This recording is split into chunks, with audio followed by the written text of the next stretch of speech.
Kabanata 461 hanggang Kabanata 470. Kabanata 461. Lumipat si Ark sa imperial na kapital ng Imperyong Adrian upang kontrolin ang sitwasyon. Kailangan niya itong pangasiwaan at dapat makuha ang pagkilala ng mga tao.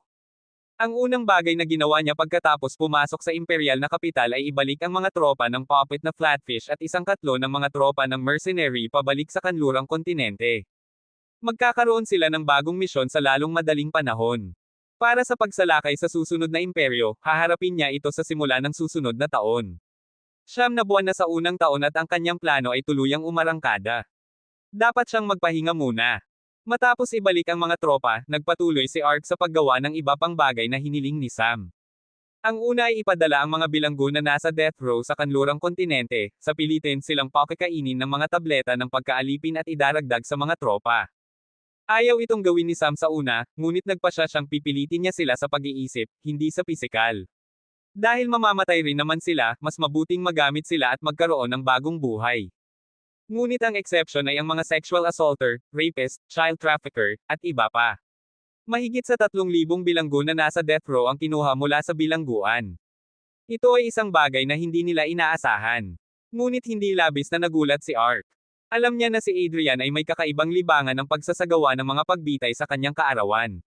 Kaya, sinunod din ng mga lokal na awtoridad ang parehong bagay. Ipinadala rin sila sa mga barkong pandigma, pagkatapos ng lahat, hindi magandang bagay ang pag-aksaya ng labis na spirit stones. Gayunpaman, marami pang oras. Bukod doon, kahit ang mga bilanggo ng mga piitan sa Adrian ay binibigyan din ng ilang pagkakataon. Ang mga bilanggo ay umabot sa mahigit 10,000. At halos lahat sila ay tumanggap. Sino ang magmamalasakit sa kung ano ang kailangan nilang gawin? Mas mabuti pa rin iyon kaysa manatili sa bilangguan. Ang 13,000 taong ito ay halos sapat na upang bumuo ng 3 regiment. Ito ang dahilan kung bakit nagpasya si Sam na tipunin muna ang mga imperyo. Hindi lamang siya magkakaroon ng pagkakataong makuha ang mga mapagkukunan ng mga imperyong ito, ang mas kakaunti sa mga mapagkukunan, ngunit ang pinagkakatiwalaang lakas tao ay hindi rin sapat. Kahit ilang beses siyang nag-post ng mga paunawa sa pagre-recruit, hindi niya magagawang mag-recruit ng napakaraming tao mula sa mga normal na mamamayan. Ngunit hindi niya gagamitin ang lahat ng ito bilang mga tropa. Karamihan sa kanila ay itatalaga sa mga kakaibang trabaho. Pagkatapos ng lahat, ang bagong teritoryo ay nangangahulugan, mas maraming merkado, mas maraming pangangailangan, mas maraming trabaho na mangangailangan ng mas maraming manggagawa. Sa mga taong ito, kalahati sa kanila ay tiyak na magiging mga manggagawa sa pabrika at ang mga iyon ay magiging mas mababang antas ng paglilinang na walang potensyal. Kung mayroon silang potensyal, ipapadala niya sila sa mga mercenary group at magsanay doon bago itapon sa paaralan. Gayunpaman, pagkatapos magpasya sa dalawang bagay na ito, may ilang iba pang bagay na kailangan niyang gawin at iyon ay ipadala ang mga ulila at pati na rin ang ilang iba pang mahihirap na tao na interesado sa pagpunta sa paaralan. Walang paraan na papalampasan ni Sam ang gayong pagkakataon. Sa oras na makapunta siya sa mga upper realm, maaaring iwanan niya ang mga pangunahing kapangyarihang ito ng buo nang hindi ganap na pinuputol ang mga ito, ngunit tiyak na gagawa siya ng ilang pangunahing pagbabago sa buong planeta. Ang unang bagay ay ang kanyang organisasyon na sisaklo sa buong mundo, ay ang tanging organisasyon na walang tiyak na rehiyon. Katulad ng 4 na asosasyon. Kung gayon ang kanyang organisasyon ang magiging pinakamalakas sa lahat. Ang huling bagay ay ang kanyang organisasyon ang pinakamatao sa lahat. Kailangan niyang mag-recruit ng mga bagong tao na may mga talento. Ang mga ulila at ang mga tao ay madaling pupunta sa paaralan, ngunit ang mga profesional ay iba. Kailangan niyang itatag ang parke at bawasan ang impluwensya ng mga asosasyon bago sila ay recruit tulad ng sa kanlurang kontinente. Para doon, ipinauubaya na lang niya ang tungkulin kay Ark. Dahil abala siya, naisip ni Ark ang isang krudo ngunit epektibong paraan upang maikalat ito. Nagpasya siyang kumuha ng mga screen mula kay Sam at ipakita ang paaralan, ang mga parke, ang propesyonal na kapaligiran sa pagtatrabaho, ang mga benepisyo, ang kaalaman, at ang mga pagkakataon. Lahat sila ay patuloy na ipapalabas sa susunod na 3 buwan sa bawat lungsod. Nagpasya siyang huwag mag-iwan kahit isang maliit na lungsod. Kahit na ang isang lungsod tulad ng Starwood City ay hindi ililigtas. Hindi niya alam kung makakarating siya sa mga sulok ng bansa, ngunit kailangan niyang mapaganya ito. Habang ang sitwasyon ay ganap na stable ngunit aktibo sa Adrian, ang sitwasyon sa panig ng Usaine sect ay lubhang kawili-wili. Ang mga pangunahing powerhead ay tila nababaliw. Itinutulak nila ng buong puwersa ang pinuno ng Usaine sect. Ang pinuno ng Usaine sect ay talagang nakakaramdam na parang mamamatay na. Hindi niya alam kung bakit nangyari ang mga bagay na ito, ngunit nakakaramdam siya ng labis na pagkabigo. Kahit na matapos ang digmaan sa Adrian, ang taong ito ay walang kapayapaan. Si Arkev sa oras na ito ay nagkulong sa loob ng sekta at hindi nang ahas na lumabas. Alam niya na kapag lumabas siya, tiyak na mamamatay siya. Ang mga disipulo ng iba pang pangunahing kapangyarihan ay parang mga gutom na aso, nakuha pa niya ang balita na may mga bounty sa mga ulo ng mga pangunahing disipulo ng Usaine sect. Naalala niya ang mga salita ni Sam noong araw na iyon.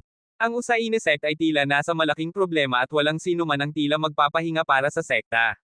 Gusto niyang makita kung gaano katagal bago makontrol ito ng pinuno ng sekta.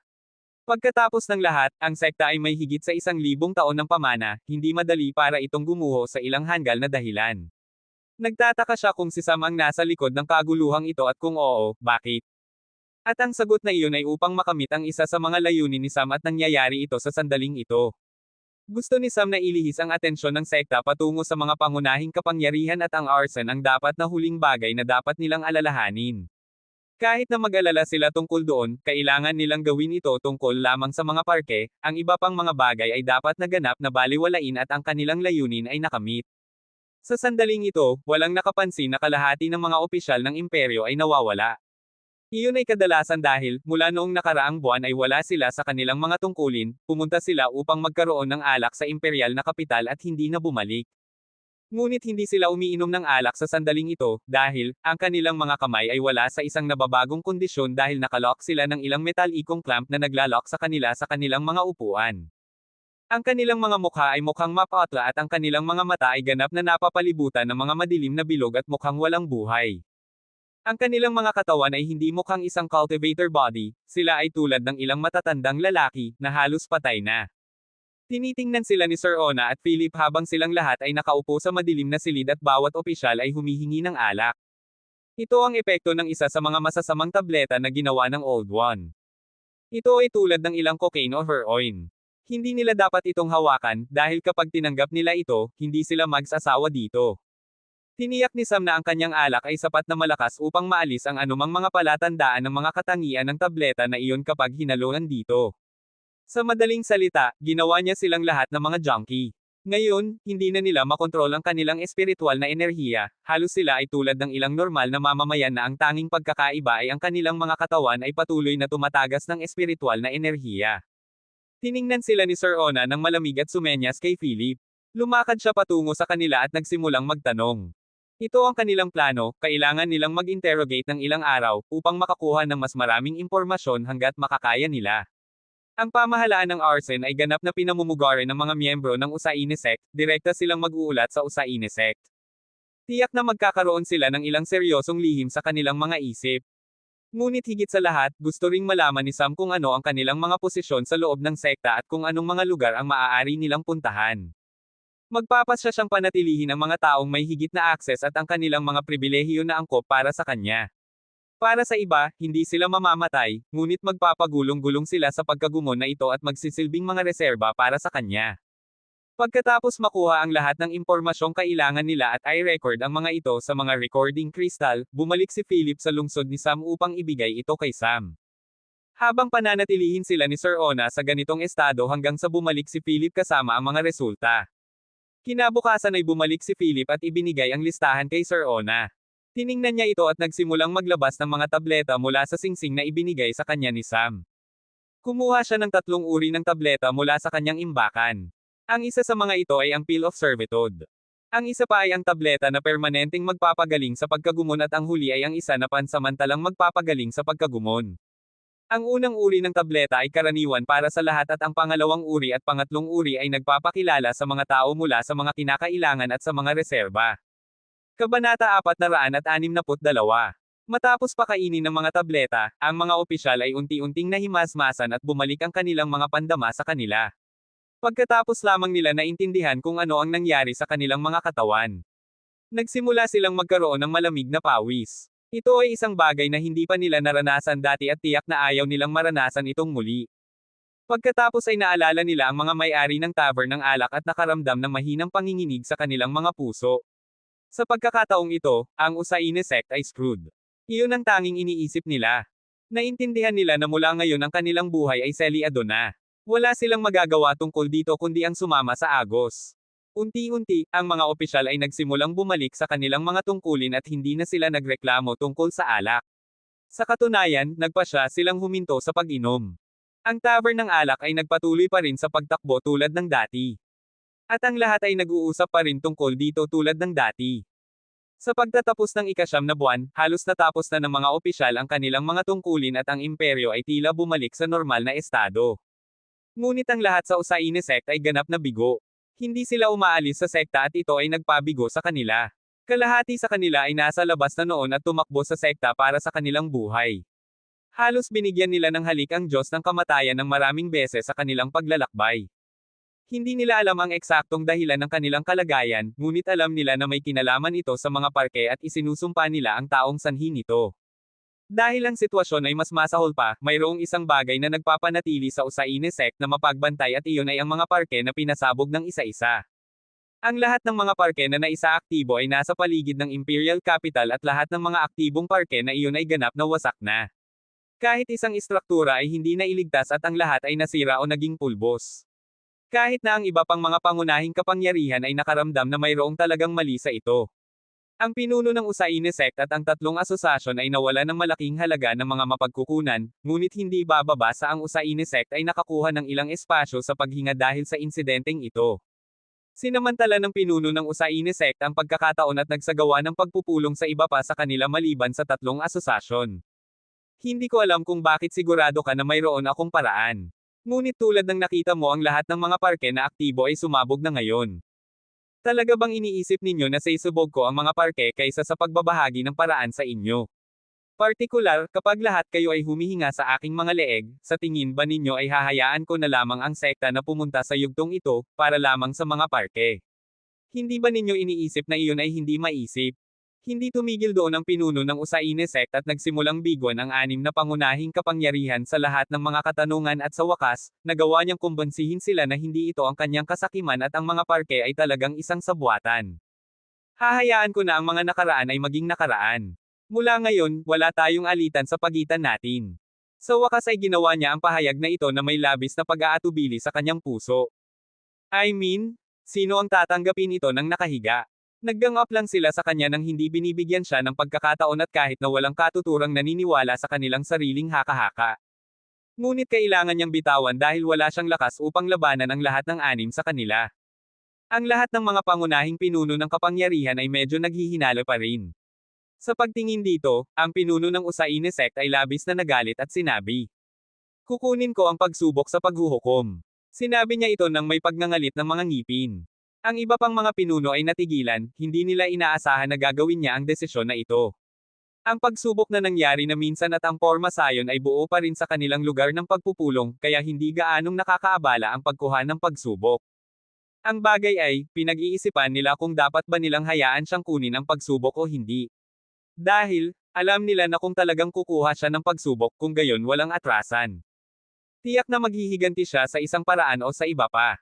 Hindi na kailangan. Sabi ni Old Thunder sa sandaling ito. Nakikita niya na ang pinuno ng Usaine sect ay talagang galit sa sandaling ito. Ang iba sa kanila ay nagsimula ring tanggihan siya, tumayo ang pinuno ng sekta at sinabi bago umalis. Naglulunsad ako ng digmaan sa tatlong asosasyon, umaasa ako na hindi kayo makikialam.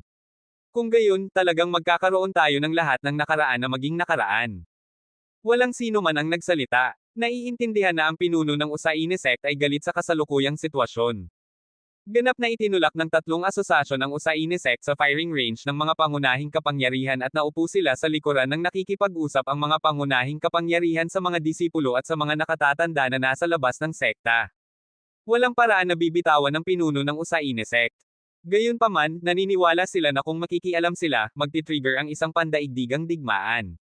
Dahil, kahit na sila ay nasa parehong pahina sa kasalukuyang sitwasyon, sa sandaling magsimula ang digmaan, maaalala nila na sila ay mga kaawa-awang tao kahit na may mataas na paglilinang, ang kanilang kasakiman at pagnanasa patungo sa kanilang sariling mga layunin ay kikilos at ang mga resulta ay magiging sakuna.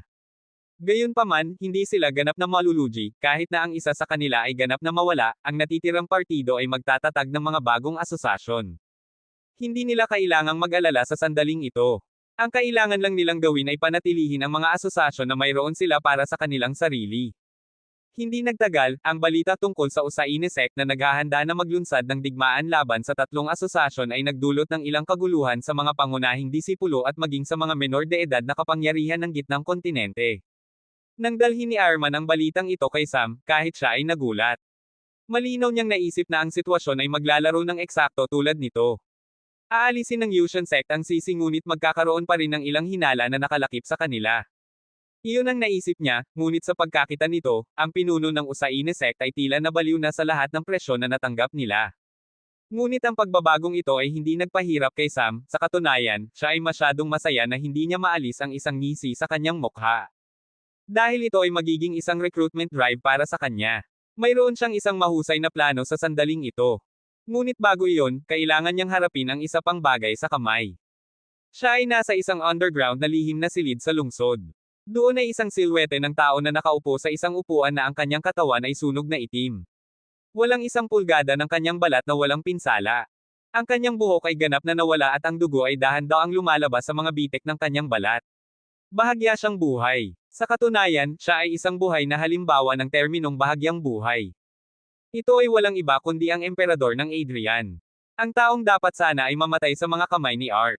Sa katunayan, sa paningin ng mundo, talagang patay na siya. Siya ay pinatay ng isang arko sa isang suntok at ang kanyang katawan ay nahulog sa karagatan at inilibing sa ilalim ng tubig. Ito ang lahat ng plano ni Sam. Gusto niyang lokohin ang mundo sa pamamagitan ng paggawa ng eksena na maglaro ng ganoon. Gusto niya ang taong ito. Sa ngayon, mayroon ng lahat si Sam. Mga dekalidad na tropa, armas, mapagkukunan upang alagaan sila, at maging mga batang talento. Ngunit ang tanging bagay na wala siya ay ang mga powerhouse. Wala siyang sinuman maliban kay Ark na isang nilalang na transcendent level. Kailangan niya sila ng husto. Dahil sa sandaling sumabog ang direktang salungatan, dapat mayroong isang tao na maaaring mag-alok ng pagpigil sa mga powerhouse ng mga pangunahing kapangyarihan. Ayaw niyang gamitin ang tulong ng tribo ng Radiant sa sandaling ito. Dapat itong itago. Habang papalapit siya sa itaas na kaharian, kailangan niyang maging mas maingat sa mga hayop na nasa ilalim niya. Sa tuktok lamang ng mga upper realm, nararamdaman ng mga tao na normal ang pagkakaroon ng kanyang mga hayop kahit na magulat sila na nagkaroon siya ng kontrata sa kanila. Ngunit sa mas mababang kaharian, walang paraan na papayagan nila itong mangyari. Sa katunayan, aakit siya ng mas maraming init kaysa sa kanyang kasalukuyang kaharian. Dahil hindi malalaman ng mga tao dito ang tungkol sa tunay na halaga ng mga hayop. Bakit siya nag-aalangan tungkol sa paggamit sa kanila sa kanyang kasalukuyang kaharian? Iyon ay dahil ang impormasyon ay mabilis nakakalat. May mataas na posibilidad na makilala ng iba pang mga manlalaro ang kanyang tunay na pagkatao. At ang mga salita ay kakalat ng mas mabilis at ang mga haka-haka ay haantong sa ilang seryosong kahihinatnan para sa kanya. Sa sandaling ito, sinusubukan ni Sam na iwasan iyon. Nakikipag-usap siya sa sunog na figure sa harap niya. Kaya, ano ang masasabi mo? Bibigyan kita ng bagong pagkakataon sa iyong buhay at maging ng pagkakataong makalusot sa consummate realm. Ngunit kailangan mong magtrabaho para sa akin. Paano ako maniniwala sa iyo? Tanong ng Adrian Emperor sa isang husky na boses. Hindi mo ba nakita si Ark? Sa tingin mo ba ay naging malakas siya ng mag-isa? Kung sumasangayon ka, ang kailangan mo lang gawin ay baguhin ang iyong hitsura at manatiling mababa sa loob ng susunod na 2 taon, pagkatapos nito ay magiging isang subordinate ka pa rin ngunit kakoronahan sa Adrian pabalik at mamamahala ito sa aking lugar. Hindi ka magkakaroon ng anumang tunay na pakikialam maliban sa buwis at mga mapagkukunan na kailangan mong bayaran. Magiging tulad lamang ito ng kung paano ka nabuhay sa templo ng Diyos ng Kulog. Kabanata 463. Si Sam at ang emperador ng Adrian ay nagkaroon ng mahabang pag-uusap sa buong gabi. Sinubukan ng emperador ng Adrian na ang pangalan ni Sam ay nagpasya na tawagin si Adrian, na magpagaling bago ganap na tanggapin ang mga tuntunin. Hindi pinakawalan ni Sam. Hindi siya malambot na pahintulot. Sa buong gabi, tinanggihan niya ang mga banta, alok, at maging ang pamimilit. Ngunit nanalo pa rin sa huli. Kinabukasan, si Adrian ay bumalik sa labas ng silid na iyon, ngunit nakasuot siya ng maskara at ganap siyang nakaitim. Kumain siya ng tableta ng pagkaalipin. Dinala siya ni Sam sa lambak ng bagyo. Ang taong ito ay isang gumagamit ng elemento ng tubig at hindi makakuha ng anumang uri ng tulong mula sa lambak ng bagyo sa mga tuntunin ng mga mapagkukunan ng paglilinang o pagsasanay. Ngunit maaari siyang makakuha ng ilang seryosong pagsasanay sa labanan at maaari rin siyang makaranas ng isang kapaligiran na may higit na espiritual na enerhiya upang mas mabilis siyang makapagsanay. Isa sa consummate realm region ang magbabantay sa kanya at pipilitin siyang magsanay. Bukod doon, dumaan siya sa mga recipe ng tableta sa banal na dimensyon at kinuha ang tatlo sa kanila at ilang iba pang mga recipe ng potion. Pumunta siya sa pangkat ng beast sa kanyang pangalawang persona at nakipagkita kay Sai. Mayroon ka bang Pill Master at Potion Master sa Transcendent level? Tanong ni Sam. Meron kami. Sa totoo lang, ito ay isang solong tao na dalubhasa sa parehong mga sining. Nirecruit namin siya nang gumanti ang Old One. Isa siya sa mga taong nakapansin na may mali at unang tumakas bago naging sanhi ng Old One ang massacre na iyon sa tore. Nang marinig ito ni Sam, bigla siyang nagkaroon ng ideya ngunit hindi nagsalita tungkol dito. Kailangan ko ng ilang tableta at potion na ginawa. Kailangan ko siyang makausap. Sumang-ayon si Sai at silang dalawa ay nagpunta sa taong iyon. Nagulat si Sam nang makita ang tirahan ng master ng dual arts na ito. Ang lugar ay ganap na pinalamutian sa dalawang magkaibang estilo na pinagsama ng sapilitan. Sumimangot siya dito. Ang pagpili ng dekorasyon ng isang tao ay maaaring magsabi ng maraming tungkol sa kanila. Nang pumasok sila, isang lalaking nasa katanghaliang gulang ang nakitang gumagawa ng ilang kalkulasyon. Mayroong maraming mga scroll at papel na ganap na puno ng mga sulatin at pagkatapos ay mga stroke ng tinta na nagpapahiwatig ng kanyang pagtanggi sa kanila. Tila abala siya. Oh, Sai. Anong gusto mo? Pagkatapos lamang niya tiningnan si Sam at isang nagtatakang ekspresyon ang lumitaw sa kanyang mukha. Mayroon siyang malinis na ahit na mukha at maikling buhok na pinutol ng padalos-dalos. Maaaring hulaan ng isa na ang tanging layunin nito ay alisin ang mahabang buhok. Nakasuot siya ng ilang maluwag ngunit komportableng mga balabal at wala siyang anumang iba pang mga accessories maliban sa spatial ring na napakabihirang. Gustong ipakita ng lahat ng Pill Master ang kanilang karangyaan at luho. Hindi bababasa, iyon ang nakita niya hanggang ngayon. Ngunit ang taong ito ay walang anumang. Hindi siya matanda. Siya ay nasa mas batang bahagi ng spectrum kahit na sa kategoryang nasa katanghaliang gulang. Kailangan niya ng ilang tableta at potion. Maaari kang sumang-ayon sa kanya pagkatapos ng talakayan. Hindi mo kailangang maging obligado sa pangkat ng beast habang tinatanggap ang alok, ito ay iyong personal na negosyo. Sinabi ni Sai ang mga salitang iyon at umalis sa silid. Alam niya mula sa simula na dahil hiniling ni Sam na direktang makipagkita sa tao, kung gayon ito ay dapat na isang bagay na kumpidensyal. Pagkaalis ng taong iyon, tiningnan ni Sam ang Dualcraft Master sa harap niya at nagtanong. Mayroon akong ilang mga recipe ng tableta at mga recipe ng potion na gusto kong gawin mo. Ngunit hindi kita babayaran ng kahit isang bagay at kailangan mo akong gawa ng 300 sa bawat isa para sa bawat taon hanggang sa susunod na 10 taon. Maaari mong panatilihin ang mga recipe at gawin ang anumang gusto mong gawin sa kanila. Sinabi ni Sam nang hindi nagpapaligoy-ligoy. Tiningnan siya ng master sa harap niya na may nakataas na kilay. Sino ka? Tanong niya nang hindi nagkomento sa katawa-tawang deal na iminungkahi ni Sam. Importante ba? Hindi ako nakikipagnegosyo sa mga taong hindi ko kilala. Kung gayon ako ay isang disipulo ng pangkat ng beast. Sa pamamagitan nito, kinuha ni Sam ang token na nakuha niya mula kay Sai. Tila ito ang pagkakakilanlan ng taong may cloak na iyon, kung gayon ano ang tungkol sa taong walang cloak. Hindi mo makikilala ang taong iyon, hindi pa sa ngayon. Kung gayon, bakit ako dapat makipagnegosyo sa iyo? Okay kung gayon, paalam. Tumalikod si Sam at nagsimulang maglakad palayo. Walang paraan na magmamakaawa siya sa isang tao. Nag-aalok siya ng isang patas na deal. Sa katunayan, pakiramdam niya ay may nawawala sa kanya sa ganito. Ngunit gusto lamang ng taong ito na makita ang kanyang tunay na pagkatao. Sandali, maaari pa rin nating gawin ang negosyo. Ipakita mo sa akin ang mga recipe. Nadama ng Master Pharmacist na dapat niyang tingnan ito. Pagkatapos ng lahat, tiyak na hindi magdadala ang pinuno ng pangkat ng isang retard, tama. Bumalik si Sam at ipinakita ang mga abstract recipe ng mga recipe ng tableta. Ito ay katulad lamang ng mga abstract ng mga thesis. Makakakuha ang isa ng isang kakanyahan ng impormasyon.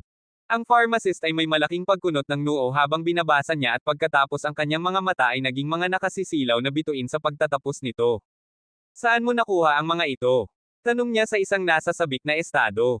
Ngunit ang natanggap lamang niya ay ang malamig na titig ni Sam. Naintindihan niya na hindi siya makakakuha ng anumang sagot. Ngunit may ilang emosyon na tumatakbo sa kanyang puso. Naalala niya ang presyo. Ang 3,000 sa bawat isa sa mga ito ay napakalaking presyo na babayaran.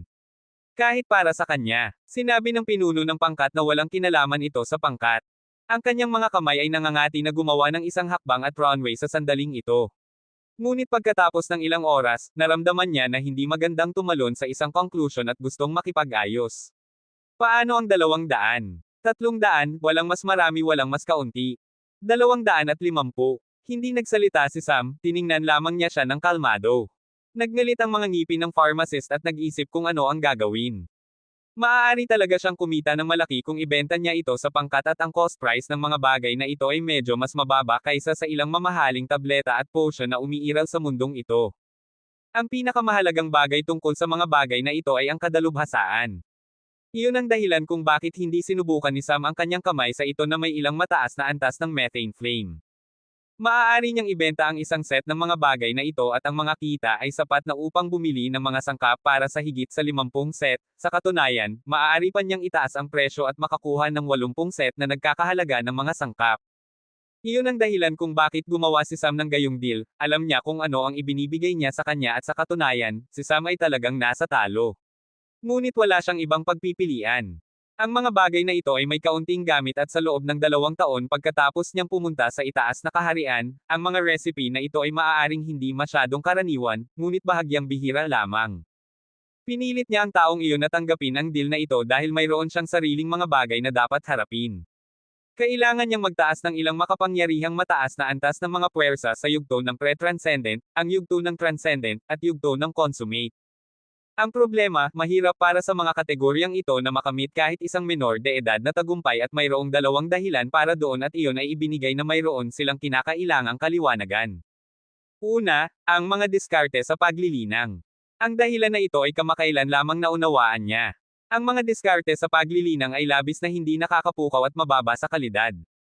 Pinapahirap nito para sa kanila na mangalap ng sapat na espiritual na enerhiya upang linangin at itaas ang kanilang antas kapag sila ay nasa mas mataas na antas na nagdadala sa atin sa pangalawang dahilan na kung saan ay, ang kakulangan ng espiritual na enerhiya sa buong mundo. Ang kakulangan ng espiritual na enerhiya ay ginagawang kahit isang mahuhusay na tao na may kaliwanagan at isang mahusay na diskarte sa paglilinang na maging laging sa mga tagumpay.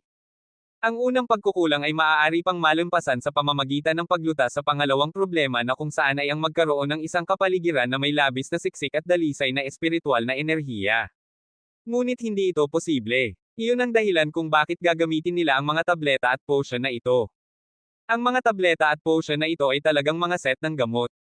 At mayroong talagang 3 uri ng mga set sa mga ito. Sila ang pre-transcendent set, ang transcendent set, ang consummate set. Ang bawat set ay may 6 na gamot na may mga tableta at potion na pinagsama, na dapat inumin sa isang tiyak na pagkakasunod-sunod. Ang mga set ng gamot na ito ay naglalabas ng nakatagong potensyal ng katawan at ginagawa itong mas gutom na sumipsip ng espiritual na enerhiya. Maaari silang gumamit ng anumang bilang ng mga set na ibinigay na sila ay nasa parehong kaharian ng paglilinang.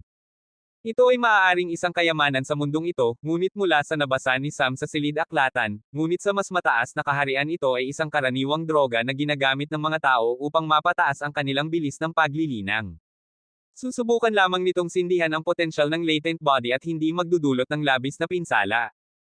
Ang ilang tunay na prodigy ay hindi gagamit sa kanila dahil mayroon pa ring ilang menor de edad na epekto, ngunit para sa mga matatandang lalaki na lampas na sa kanilang kalakasan at walang anumang paraan upang makalusot, ito ay isang banal na elixir. Naunawaan ni Sam na maaaring kailanganin niya ang mga bagay na ito at mula sa mga taong mayroon siya sa sandaling ito, 300 set ng bawat kategorya ay sapat na. Sa katunayan, mas marami pa sila sa kinakailangan sa mga unang yugto at pagkatapos ng 2 taon, hindi nila kakailanganin ang mga bagay na ito, dahil tiwala siya sa paghahanap ng isang mas mahusay na lugar ng pagsasanay. Ngunit humiling pa rin siya ng 300 para lamang sa kaso. Kabanata 464. Pagkatapos ng business deal, direktang bumalik si Sam sa lungsod at muling naging abala. Dahil mangyayari ang digmaan sa pagitan ng Usaine sect at ng 3 asosasyon, ito ang magiging perpektong oras para sa kanyang bagong ideya. Ngunit kailangan niyang maging mabilis. Kinontak niya si Arman at hiniling sa kanya na gumawa ng isang bagay para sa kanya. At pagkatapos ay sinimulan niya ang paggawa ng natitirang mga paghahanda. Samantala, ang pharmacist na bumalik sa pangkat ng beast ay huminto sa lahat ng kanyang mga gawa at nagsimulang dumaan sa mga recipe. Siya ay tulad ng isang maliit na bata na labis na masaya sa dami ng candy ngayong Halloween. Pagkatapos dumaan sa lahat ng ito, may naisip siya at nagpunta upang makipagkita kay Sai. Pinuno ng pangkat, sino ang taong iyon? Hindi masyadong nagulat si Sai. Inaasahan na niya ito, kaya sumagot siya ng casual. Mas mabuting hindi mo alam. Hindi sumuko ang pharmacist at nagpumilit. Mangyaring sabihin mo sa akin, sir. Sino ang taong ito? Talaga bang maaasahan siya? Tila isa lamang siyang nascent stage cultivator, ngunit ang deal na tinatalakay niya ay napakalaking sukat. Dapat ay mayroon akong ideya sa ibang tao kung gusto kong ipagpatuloy ang aking deal. Hindi ba sa tingin mo? Ano man ang sinabi niya na ibibigay niya, gagawin niya ito at ano man ang dapat mong ibigay kapalit, dapat mo itong ibigay sa kanya. Kung hindi, mapapasok ka sa malaking problema. Siguro sa oras na iyon, kailangan kitang hulihin mismo at iabot sa taong iyon. Ngunit magtiwala, mas gugustuhin mo pang magpakamatay. Maaari kong tiyakin ang kanyang integridad at iyon lamang ang kailangan mong malaman. Sa lahat ng mga taong ito, ikaw ay naglilinang at nagpapahusay ng iyong sining nang hindi masyadong nakikilahok sa iba. Mas mabuting manatili tulad niyan sa buong buhay mo. Huwag makialam sa mga problemang hindi ka bahagi. Naintindihan ng pharmacist na hindi siya makakakuha ng anumang uri ng impormasyon ngayon at naramdaman din na ang taong ito ay dapat na masyadong makapangyarihan upang gawing determinado ang pinuno ng pangkat na hindi magbubunyag ng anumang impormasyon. Umalis siya sa lugar na may pagkabigo. Ngunit tumagal lamang ito ng ilang sandali at nagpunta siya upang magtrabaho sa kanyang mga bagong recipe. Kakailanganin niya ng maraming pagsasanay bago niya ganap na makalikha ng isang set ng mga ito. Bumalik sa lungsod ni Sam. Si Sam ay nagtatrabaho sa kung paano magpatuloy sa kanyang bagong plano, ngunit hindi makahanap ng isang tumatagos na punto. Ngunit sa sandaling ito nakakuha siya ng isang mensahe mula kay Arman na dumating lamang sa kanlurang kontinente at naramdaman na maaari siyang magkaroon ng isang posibleng tumatagos na punto. Gusto siyang makita ni Arkev at gusto niyang gawin ito sa lalong madaling panahon. Ngumisi si Sam at nagpunta sa Arsen upang makipagkita sa kanya. Ngunit sa pagkakataong ito, siya ay nasa bagong sikat na tavern ng alak. Ngunit hindi siya umiinom ng anumang mga specialty, umiinom siya ng sarili niyang alak. Nang pumasok si Arkev at nakita na suot pa rin ni Sam ang disguise na iyon, medyo nadismaya siya. Gusto niyang malaman kung sino talaga ang taong ito upang malaman na mapapasok sa problema ang Usainisek. Umupo siya at tinanong si Sam. Paano mo nalaman na may mangyayari sa Usainisek? Tanong niya sa isang mahinang boses na natatakot na marinig sila ng iba. Sa oras na iyon, kinuha ni Sam ang isang formation disk at inilagay ito sa mesa. Isang maliit na pormasayo na nagkansela ng ingay ang pumalibot lamang sa mesa. Hindi agad sumagot si Sam at humigop mula sa kanyang alak. Mayroong isang maliit na butas sa tela na tumatakip sa kanyang mukha malapit sa bibig habang umiinom siya nito. Importante ba talaga kung paano ko ito nalaman o importante kung ano ang alam ko? Hindi ba kita binigyan na ng babala? Ang Usainisek ay hanggal at pumasok sa gulo na ito. Hindi sila lalabas ng walang galos. Anong ibig mong sabihin, hanggal at hindi lalabas ng walang galos? Mag-isip ka pa ng kaunti kaibigan ko. Mauunawaan mo sa lalong madaling panahon. Kaya, bakit gusto mo akong makita? Gusto kong malaman kung ano mismo ang mangyayari at kung sino ang nasa likod nito kung maaari. Ikaw ba ang gumagawa ng lahat ng ito? Hinihila ang mga string sa likod. Tanong niya ng maingat. Halos sumabog si Sam sa pagtawa. Ganon ka ba ka-naive o nagkukunwari ka lang na naive? Sa tingin mo ba pinagkakatiwalaan kita ng sapat upang sabihin ang lahat ng ito? Kung gayon, bakit mo pa sinabi ang mga bagay na iyon sa unang lugar? Upang mag-probe. Probe. Oo, gusto kong i-probe ang iyong mentality at tingnan kung ang iyong relasyon sa sekta ay talaga tulad ng sinabi mo. Bakit mo gustong gawin iyon? Alam mo, para lang sa kaso. Paano kung masyado kang malalim sa relasyon sa sekta? Papayuhan kitang umatras. Pagkatapos ng lahat, marami kang dapat gawin at sa tingin ko ay hindi tatanggapin ng taong nasa likod mo kung may mangyari tulad niyan. Ayaw ko lang na mapunta ka sa lumulubog na barko. Lumulubog na barko. Si Arkev ay may gulat na ekspresyon. Hindi sumagot si Sam at humigop ulit. Nadama ni Arkev na bigo at itinaas ang kanyang aura habang sinabi niya. Anong ibig mong sabihin na lumulubog na barko? Sabihin mo sa akin damn-it. Tumaas ang kilay ni Sam habang tinitingnan siya at may mahinang ngiti sa kanyang mukha habang sinabi niya. Ngayon, ginoong bata, gusto mo ba talagang labanan ako? Sa tingin ko alam mo kung ano ang mangyayari kung maglalaban tayo. Gusto mo ba talagang gawin ito? Sa sandaling ito lamang kinontrol ni Arkev ang kanyang aura at kumalma habang ipinikit niya ang kanyang mga mata at huminga ng malalim. Malinaw niyang alam kung ano ang mangyayari. Hindi lamang siya, ang ilang iba pang mga manlalaro din ay nakita ito at alam kung anong uri ng mandirigma si Sam at hindi nila gustong labanan siya sa lahat ng mga gastos. Dinilat niya ang kanyang mga mata at sinabi, "Mangyaring sabihin mo sa akin. Hindi ako nagtitiwala sa iyo. Paano kung irat mo ako sa iyong sekta? Paano kung habulin nila ang aking buhay? Ako lamang ay isang unaffiliated cultivator na may sariling maliit na organisasyon na may ilang mga kaibigan. Kung may mangyari sa kanila o sa akin, sino ang responsable? Kung gusto kong gawin ito, nagawa ko na sana ito. Hindi bababasa, sabihin mo sa akin kung ano ang gusto mo. Kailangan ko ng isang bagay. Kulang ang aking organisasyon ng ilang tauhan. Gusto mo akong i-recruit?" Tanong ni Arkev na may pagkunot ng noo. "Nagkamali ka sa akin. Kaibigan ko. Paano ko kayang mag-recruit ng isang henyo na tulad mo? Kailangan ko ng ilang mga artisan at iba pang mga profesional." Hindi nagsalita si Arkev, nakaramdam siya ng labis na pagod. Wala siyang anumang uri ng enerhiya na natitira sa kanyang katawan. Tiningnan ito ni Sam at bumulong. Nagpasya siyang bigyan ng taong ito ng ilang leeway at sinabi, "Hindi na ako maglalaro ng mga salita. Magiging diretso ako at papapasukin kita para sa impormasyon. May malaking nangyayari sa background at may nakapagmanipula sa 6 na pangunahing kapangyarihan at asosasyon na nasa sitwasyon na ito. Ang kanilang target ay ang Usaine Sect at sila ay nasa digmaan sa 3 asosasyon. Kalahati ng kanilang layunin ay nakamit na. Matapos nilang tapusin ang Usaine Sect at sa oras na iyon, naroon ka pa rin at kasangkot sa digmaan, walang paraan para makatakas ka ng walang anumang repercussions. Kung talagang lumaban ka hanggang sa huli, hahabulin ka ng mga kaaway hanggang sa mga dulo at tiyak na hahayaan kang mabuhay. Pagkatapos ng lahat, mayroon kang malaking potensyal, kung nagkimkim ka ng sama ng loob at gustong maghiganti, hindi sila maaaring umupo lamang, hindi ba? Iyon ang dahilan kung bakit hiniling ko sa iyo na umalis sa organisasyon." Sandaling natahimik si Arkev at nagtanong, "Hindi ba sa tingin mo ay mapagtanto ito ng mga pangunahing kapangyarihan sa lalong madaling panahon at magkakaroon ng malaking problema? Siyempre, iyon ang kanilang layunin. Ang magdulot ng problema. Kung gayon, kahit na lumabas ako ngayon, walang lugar na ligtas para sa akin. Saan mo ako iminumungkahi na lumipat? Kung gusto mong pumunta, maaari kang sumali sa aking organisasyon. Sinusubukan mo ba akong mangisda mula sa simula? Bakit kailangan pa kita? Ang hinahabol ko ay ang mga profesional na iyon. Kung maaari kang talagang sumali sa aking organisasyon o kahit na maaari mong putulin ang mga ugnayan sa Usaine Sect, maaari kang manatili sa aking lugar sa loob ng ilang panahon. Masasabi ko sa iyo na ang aking lugar ang pinakaligtas na lugar sa planeta sa sandaling ito. Hindi mo na kailangang mag-isip ng 2 beses tungkol doon. Ngunit bilang kapalit ng impormasyon at kaligtasan, mayroon kang isang bagay na dapat gawin. Ano iyon? Tanong ni Arkev habang iniisip niya ng malalim kung paano magpatuloy.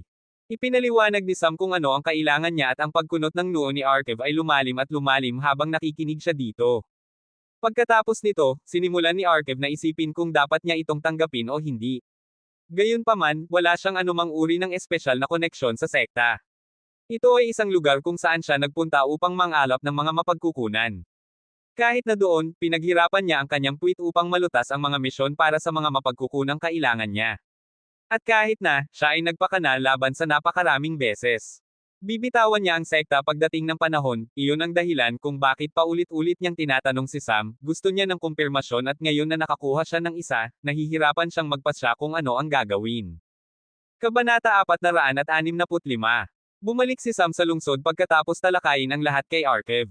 Pagkatapos, direktang nagpunta si Arkev sa tore ng artisan ng imperial na kapital at nakipagkita sa pinuno ng tore upang makipag-usap sa kanya ng mahabang panahon, pagkatapos ay patuloy siyang bumisita sa natitirang 3 pinuno ng tore sa loob ng susunod na ilang araw.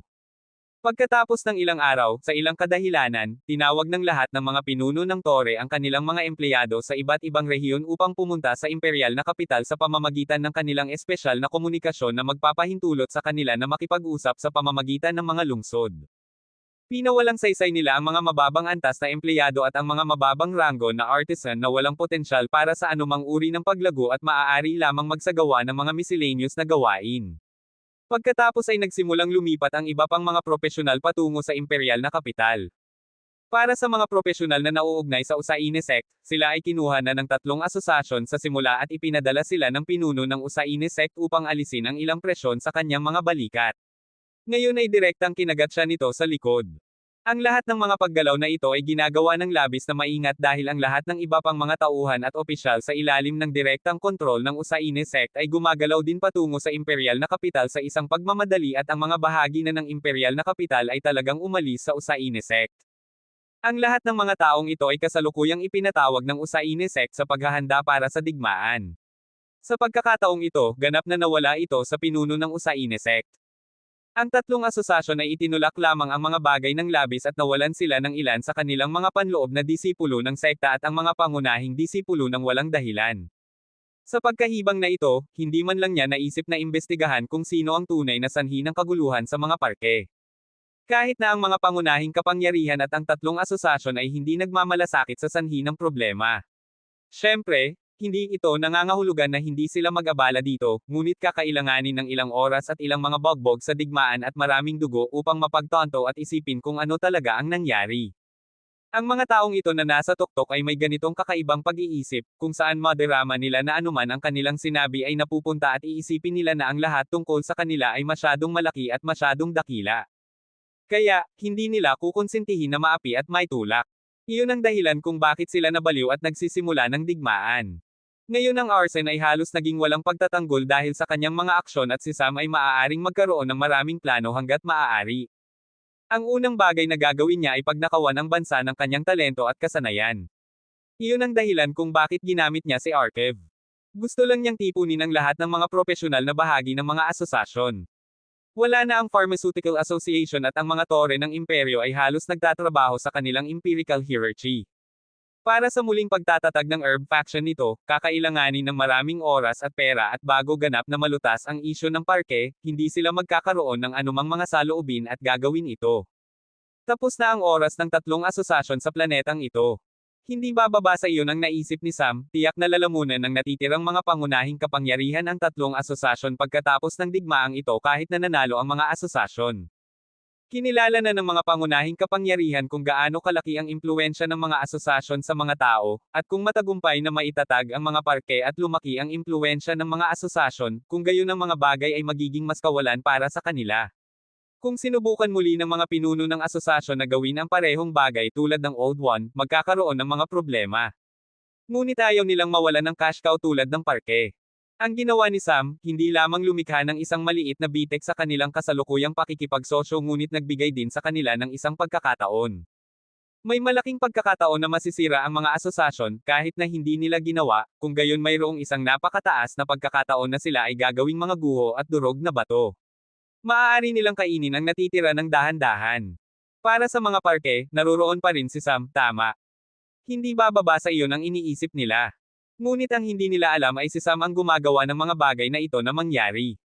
Ginagawa niyang kaaway ang Usaine sect at ang mga asosasyon at ginagawa niyang mangyari ang digmaan. Hindi maaaring maging mas panabik ang pagtatapos ng taon. Mayroon pang 2 buwan na natitira sa taong ito at nagsimula ng mangyari ang digmaan. Ang Usaine sect ang kumukuha ng inisyatiba na gumawa ng hakbang at nagpasya silang umatake. Ngunit hindi nila direktang inatake ang mga tao sa mga imperyo. Pagkatapos ng lahat, sila ay gagawa ng mahusay na mga subordinate. Sa katunayan, dahil gumagawa sila ng mahusay na mga subordinate at ganap na sumang-ayon si Sam sa mga iniisip ng pinuno ng sect, ninakaw niya sila. Doon nakatulong ng malaki si Arkev. Sa pagkakakilanlan ni Arkev bilang isang pangunahing disipulo ng sekta, mayroong maraming impluwensya sa kanyang mga salita at ang lahat ng ginawa niya ay gumawa ng ilang kasinungalingan at katotohanan. Ang mga katotohanan ay ang asosasyon ay ganap na masisira at kahit na ito ay nakaligtas sa digmaan, ito ay lalamunan. Ngunit ang mga kasinungalingan ay nagpasya ang sekta na ipapatay ang lahat ng mga taong ito nang walang pag-aalala pagkatapos ng digmaan at nakakaramdam ng sama ng loob si Arkev tungkol sa pagkawala ng mga taong ito at iniisip din niyang umalis sa sekta, kaya dapat silang tumakas. Ngunit saan sila makakatakas? At doon pumapasok si Sam. Tutulungan ni Arkev na tipunin silang lahat sa imperial na kapital ng maingat at tiyak na kumbansihin sila ni Sam na sumali sa kanya at i-recruit sila. Gagawin nitong mas madali ang kanyang mga gawain. Magkakaroon ng 4 na bagong pre-transcendent stage cultivator sa kanyang organisasyon. Sa sandaling ito, mayroon lamang isang tao na nakalusot at kung bibilangan niya ang mga tao sa ilalim ni Ark, kung gayon magkakaroon siya ng maximum na 4 na pre-transcendent stage cultivators sa ilalim niya. Ngunit sa 4 na ito, sapat na ito para sa kanya sa sandaling ito. Para sa mga nascent stage cultivators, tataas din sila. Ngunit sa kasalukuyan, ang nascent stage cultivator sa loob ng organisasyon ay nagsusumikap na makalusot. Bigla silang nagkaroon ng akses sa isang malaking bilang ng mga tableta at potion na makakatulong sa kanilang paglilinang. Tiwala si Sam na kapag hinarap niya ang isang pangunahing kapangyarihan, tiyak na magkakaroon siya ng sapat na pre-transcendent stage cultivators. Bumalik siya sa imperyo ng Arsen muli at nakipagkita sa mga natipong propesyonal. At pagkatapos ng 3 oras ng talakayan, ang lahat ay dahan-daang sumang-ayon na sumali, dahil nagdala si Sam ng isang taong kumbansihin sila at iyon ay si Austin. Nakita niya ang pinakamaraming paglago sa buong organisasyon mula nang magsimula ang paaralan. Siya ang pinakamahusay na tao upang ipakita sa mga taong ito kung ano ang iniaalok sa kanila at higit sa 300 artisan na nagmula sa mga asosasyon ng direkta at isa pang 200 artisan na umakyat sa mga ranggo ay dahan-daang dinadala sa lungsod ni Sam ng maingat.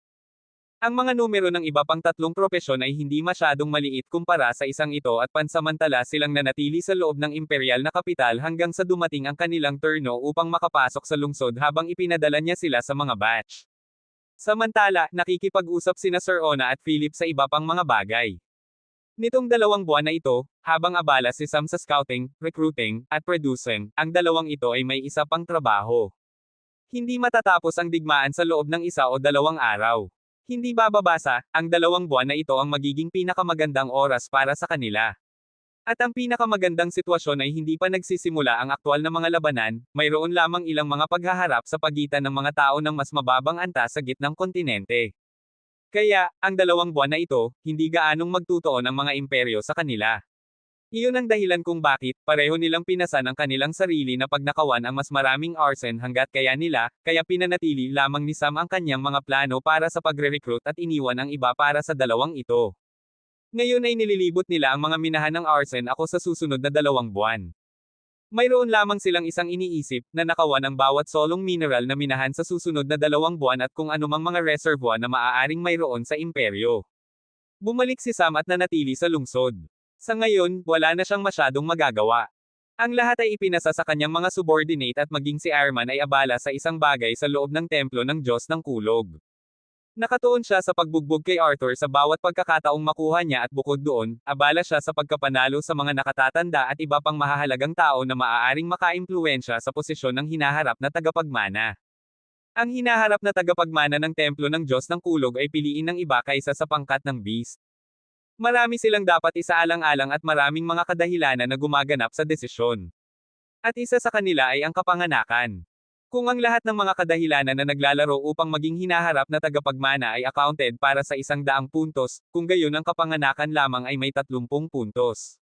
Walang marangal na kapanganakan si Arman sa templo ng Diyos ng Kulog habang si Arthur ay anak ng pinuno ng templo ng Diyos ng Kulog mismo. Mayroong masyadong malaking pagkakaiba sa pagkakaroon ni Arthur ng 30 puntos at si Arman ay mayroon lamang 1 puntos. Kabanata 466. Ang mga araw ay dumaan ng dahan-dahan kasama ang mga tao sa tuktok ng mundo na puno ng tensyon at ang mga karaniwang tao na walang anumang kaalaman sa mga tensyon na ito. Bumalik si Sam sa lungsod at naging abala sa kanyang sariling mga paghahanda para sa hinaharap. Habang pinaplano ni na Philip at Sir Ona ang kanilang sariling mga bagay, si Archive ay nasa Usaine-sect pa rin. Ang lahat ay abala sa kanilang sariling mga gawain at iniwan ni Sam ang gawain ng pagre-recruit ng mga tauhan mula sa natitirang mga imperyo ng Usaine-sect kina Archive at Austin. Tinapos ni Archive ang gawaing ito at bumalik sa sekta. Nagkataon pagkatapos ng kanilang mga aktibidad, ang unang seryoso at makabuluhang labanan sa pagitan ng Usaine-sect at ng 3 asosasyon ay naganap sa mga bakuran ng gitnang kontinente.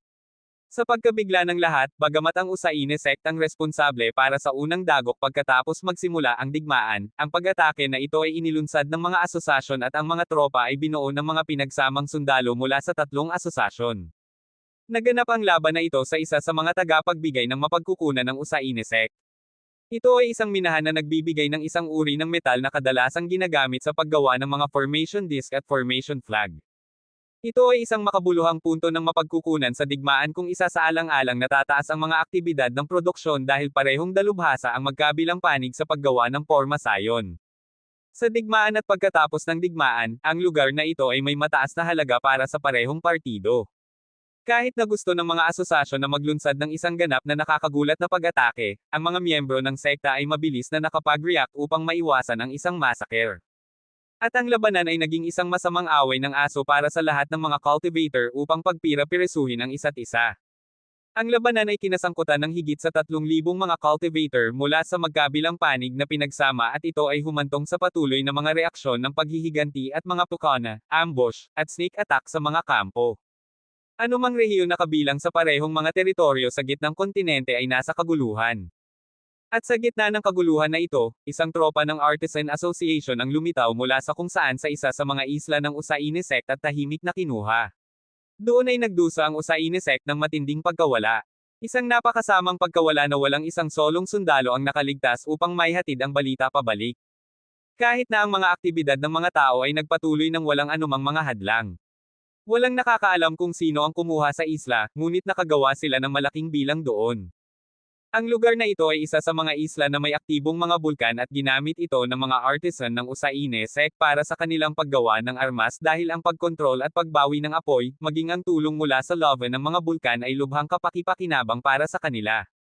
Ngunit ngayon ay wala na ito. Sa oras na malaman ng Usaine ang tungkol dito, nakakagulat na nawala rin sa kanila ang unang punto ng mapagkukunan.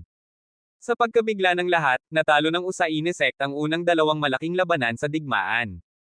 Walang sino man, kahit si Sam ay hindi nag-expect nito.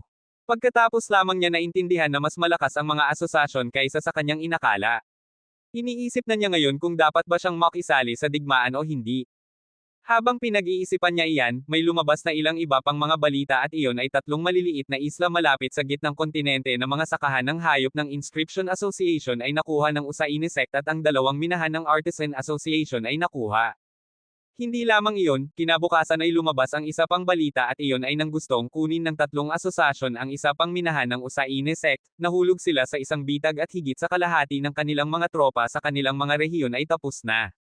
Bukod doon, ang mga tropa ng Formation Association at Usaine sect ay nakipag-ugnayan sa naval warfare. Ang lahat ng ito ay nangyayari dahil ang Usaine sect at ang 3 asosasyon ay masyadong malapit sa isa't isa. Gusto talaga ni Sam na hilahin ang mga string at gawing mas magulo ito, labis siyang natukso na gawin ito.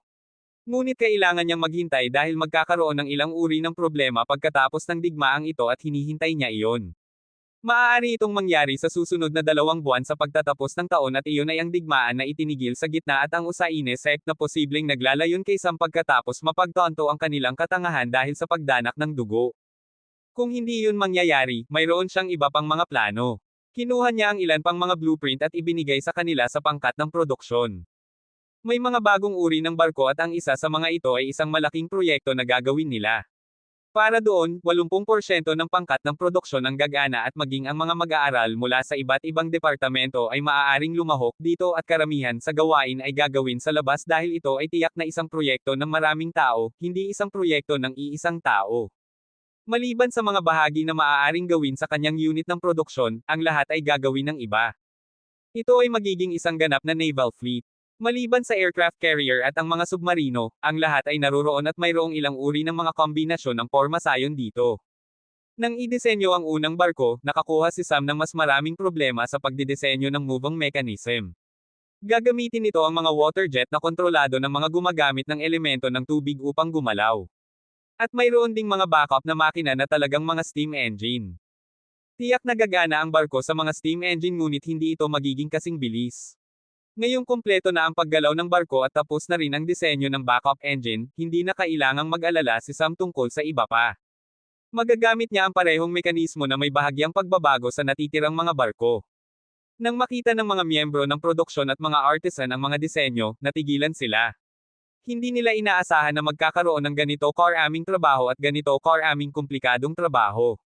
Ngunit mas nagulat pa sila nang sabihin ni Sam na ang pinakamahusay sa lahat ng mga manggagawa ay pipiliin at sanayin sa mga partikular na marine style na armas, sasakyan, at iba pang uri ng mga bagay sa engineering. Nangako si Sam na bibigyan sila ng masusing kurso sa kung paano lapitan ang mga ito. At kaya nagsimula ang pagmamanupaktura sa silangang dagat ng kanlurang kontinente.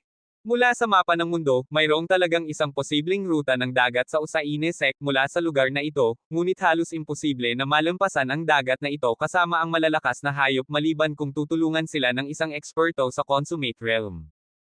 Habang ginagawa nila iyon, pumunta si Sam sa lambak ng bagyo upang ibalik ang isa sa kanyang mga tiyuhin sa hayop. Dinala niya ito sa banal na dimensyon at nagpunta sa kanlurang dagat. Panahon na upang palawakin niya ang kanyang mga tropa ng higit pa sa hukbo ng tao. Kahit na, mayroong ilang mga paghahanda na nagaganap patungo sa hukbo ng hayop, ito ay para lamang sa lupa. Ngayon ay magre-recruit siya ng hukbo ng hayop ng mga tubig at pagkatapos ng 2 linggo, ang 3 lungsod ng timog na bituin na pinamumugaran ng mga porpoise sa kanilang mga dagat ay napalaya mula sa kanilang mga problema. Nawala ang mga porpoise. Pagkatapos ng 2 buwan, napagtanto ni Sam na ang kanyang problema ay hindi darating tulad ng inaasahan niya. Ang digmaan ay umakyat sa mga bagong taas habang ang mga tao ay namatay ng isa-isa sa larangan ng digmaan. Tila isang partido lamang ang makakaligtas at iyon ay lubhang mapinsala. Patuloy siyang nakikipag-ugnayan sa mga balita paminsan-minsan at nakatuon sa pagmamanupaktura at sa parehong oras, ang bagong pamamaraan ng pormasayon na nakita niya sa isla ng meteorite. Ang isa ay kumpletong aktibidad ng produksyon at ang isa ay ang pananaliksik na may kumpletong aktibidad ng utak. Ang mga barko ay pinagsama-sama sa araw at araw at ang mga barko ay sabay-sabay na ginagawa. Ito ang magiging isa sa mga obra maestra ni Sam hanggang ngayon. Ang fleet ay magkakaroon ng 5 amphibious assault ships bilang sentro ng pormasayon at may kabuuang 50 corvette, 40 frigates, 40 destroyer, 30 cruiser na may kabuuang 160 barko sa isang solong fleet. Ang trabaho ay nagpapatuloy na may humigit kumulang 1,000 artisan. Kahit na ang mga bagong artisan ay pinapayagang magtrabaho. Nagpasya si Sam na taasan ang bilis ng trabaho dahil hindi dumating ang kanyang inaasahang pag-atake at kailangan niyang maghanda upang atakehin ang kanyang sarili pagkatapos ng digmaan. At iyon din, kailangan niyang kumilos ng sapat na mabilis bago gumawa ng hakbang ang iba pang mga pangunahing kapangyarihan. Kailangan niyang wasakin ang Usain sect sa kanyang sariling mga kamay. Kung hindi, masasayang ang lahat ng pagsisikap na ito. Pinangunahan niya ang digmaang ito ng may labis na pagsisikap. Kinailangan ito ng napakaraming tao at napakaraming pagpaplano at pagpapatupad. Ang hindi niya alam ay naghihintay din ang lahat ng mga pangunahing pinuno ng kapangyarihan sa parehong paraan. Alam nila kung ano ang nangyayari at may ilang mga kauna-hinalang bagay na nagaganap na pinamumunuan ng ilang mga pangunahing kapangyarihan at ang digmaan ay pinalalaki ng mga ito. Ang dapat sana ay isang menor de edad na pag-aaway ay naipagpaliban hanggang sa puntong ito. Ganap na pinigilan ng mga pangunahing kapangyarihan ang mga empleyado na kumuha ng mga posisyon sa tore upang tulungan ang 3 asosasyon na humantong sa depisit ng mga tropa at ang mga pinsala ng mga asosasyon ay lubhang nadagdagan. Dahan-dahan, 6 na buwan ang lumipas mula nang magsimula ang digmaan at 4 na buwan ang lumipas sa ika-2 taon. Sa panahong ito, maraming bagay ang ginawa si Sam. Nagpadala siya ng ilang mga mersenaryo sa natitirang imperyo sa ilalim ng templo ng Diyos ng Kulog at halos nasupil na ito. Halos kasing ganda ng tapos na ito. Kasabay nito, nagdulot ng pinsala sina Sir Ona at Philip sa mga imperyo ng Usain sect. Marami silang ninakawan. Sa katunayan, medyo sobra kaysa sa naisip ni Sam. Maliban sa silangang kontinente, na medyo malaya sa Usain sect, halos lahat ng iba pang mga imperyo ay hinuberen ng kanilang mga mapagkukunan. Nakamit ni Sam ang isang tagumpay sa nascent stage level 5. Sa wakas, ang kanyang bilis ay bumabagal para tingnan ng iba. Ngunit pinabagal niya ang kanyang paglilinang dahil ang nascent stage ay medyo mahalaga. Sinimulan niyang dalisayan ang kanyang katawan at espiritu upang magkaroon siya ng mas malaking pundasyon para sa mga susunod na yugto. Kahit na siya ay isang middle stage nascent, ang kapangyarihan ng labanan ay lubhang mataas dahil sa patuloy na pagpigil. Nagpasya na lulusot lamang siya sa susunod na yugto pagkatapos ng 1 pang taon. At ang susunod ay aabutin pa ng higit sa 1 taon. Sa ganitong paraan, maaari siyang maiwan ng iba ngunit magkakaroon siya ng ilang magagandang resulta sa mga yugto sa hinaharap. Napagtanto niya ito kalaunan pagkatapos lamang niyang makalusot sa ika-4 na antas. Gayunpaman, sa wakas ay dumating ang digmaan sa mga huling yugto nito at ang balita ay nagkaroon na ng ilang mga paghaharap ang mga consummates at malapit na silang magkaroon ng kanilang huling labanan. Nagpasya si Sam na dapat siyang kumilos sa sandaling ito. Dahil si Ark, ang kanyang pinakamalakas na subordinate ay nakalusot na sa consummate stage noong nakaraang buwan at dinala pa niya ang isa sa kanyang mga tiyuhin sa hayop kasama niya para sa kaso. Kasama nito, mayroon siyang tagapag-alaga ng haligi ng bato ng isla ng meteorite, ang mga buhok ng Monkey King, at ang kanyang naval fleet. Handa na siyang harapin ang isang pangunahing kapangyarihan. Ngunit bago iyon, kailangan niyang maghanap ng isang angkop na base mula sa kung saan maaari niyang i-deploy ang mga tropang ito sa isang disguise at mayroon siyang perpektong lugar sa isip. Kabanata 467. Si Sam ay may malaking plano sa pagkakataong ito at karamihan nito ay dahil sa pagtatago ng kanyang direktang paglahok sa bagay na ito. Bagamat marami siyang baraha at sa sapat na oras ay maaari niyang malumpasan ang lahat ng mga pangunahing kapangyarihang ito, wala siyang gaanong oras. Kailangan niyang gawin ang mga bagay ng maaga at ito ay 4 na buwan na sa ikalawang taon. Halos mayroon siyang 1 taon at isa pang 8 buwan na natitira. Sa loob ng panahong ito, kailangan niyang makuha ang natitirang 4 na kahon, at sa kabutihang palad, nakakuha siya ng ilang balita sa ikatlong kahon. Nagkataon na ito ay nasa pag-aari ng templo ng Diyos ng Kulog. Dahil sa patuloy na pagtaas sa pagganap ni Arman, nakakuha siya ng access sa core treasury upang pumili ng isang gantimpala, at doon niya nakita ang kahon na ito. Matagal na ang kahon sa templo ng Diyos ng Kulog at alam nila na kabilang ito sa gitnang kontinente at ang ilang sinaunang lihim ay dapat na nakatago sa loob. Ngunit hindi sila nagtagumpay sa pagbubukas nito. Gayunpaman, dahil alam niya ang isa sa mga lokasyon, maaari niya itong harapin pagkatapos. Ngunit bago iyon, kailangan niyang harapin ang Usaine sect. Sa kasalukuyan, ang digmaan ay nasa huling yugto at ang mga consummate realm cultivator ay naghaharap ng direkta. Hindi inaasahan ni Sam na ang digmaan ay aakyat sa puntong ito, ayon sa kanya, ang labanan ay tapos na sana pagkatapos ng 2 buwan at ang mga consummate realm cultivator ay hindi dapat sumali sa labanan. Pagkatapos, targetin siya ng Usaine sect at gagamitin niya ang mga bagong nakuhang pawn sa loob ng sekta upang mapinsala ang pundasyon nito at kumilos sa sekta.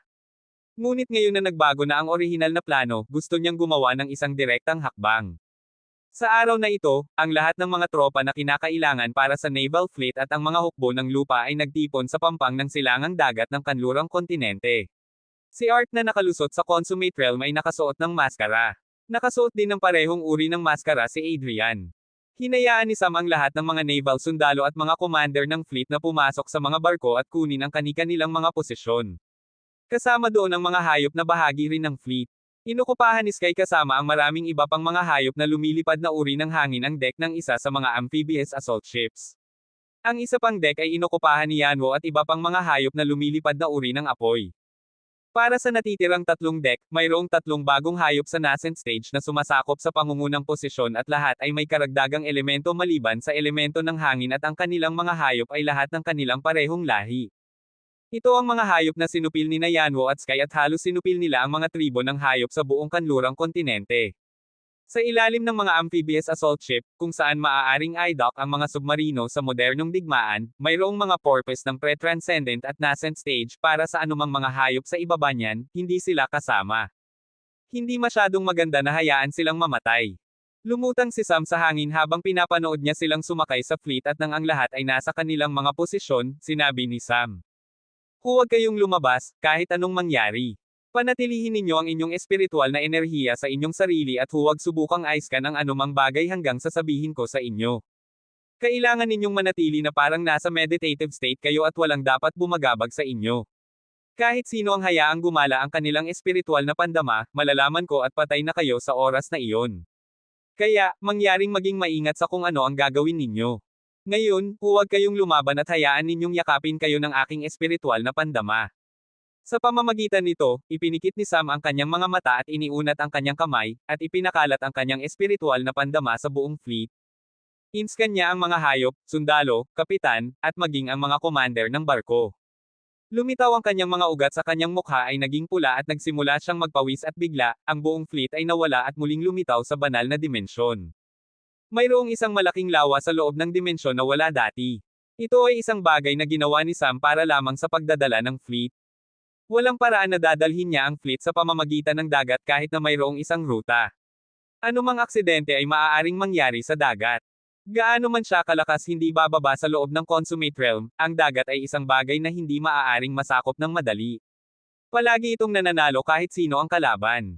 Ngayon, si Sam, Ark at Adrian lamang ang naroon.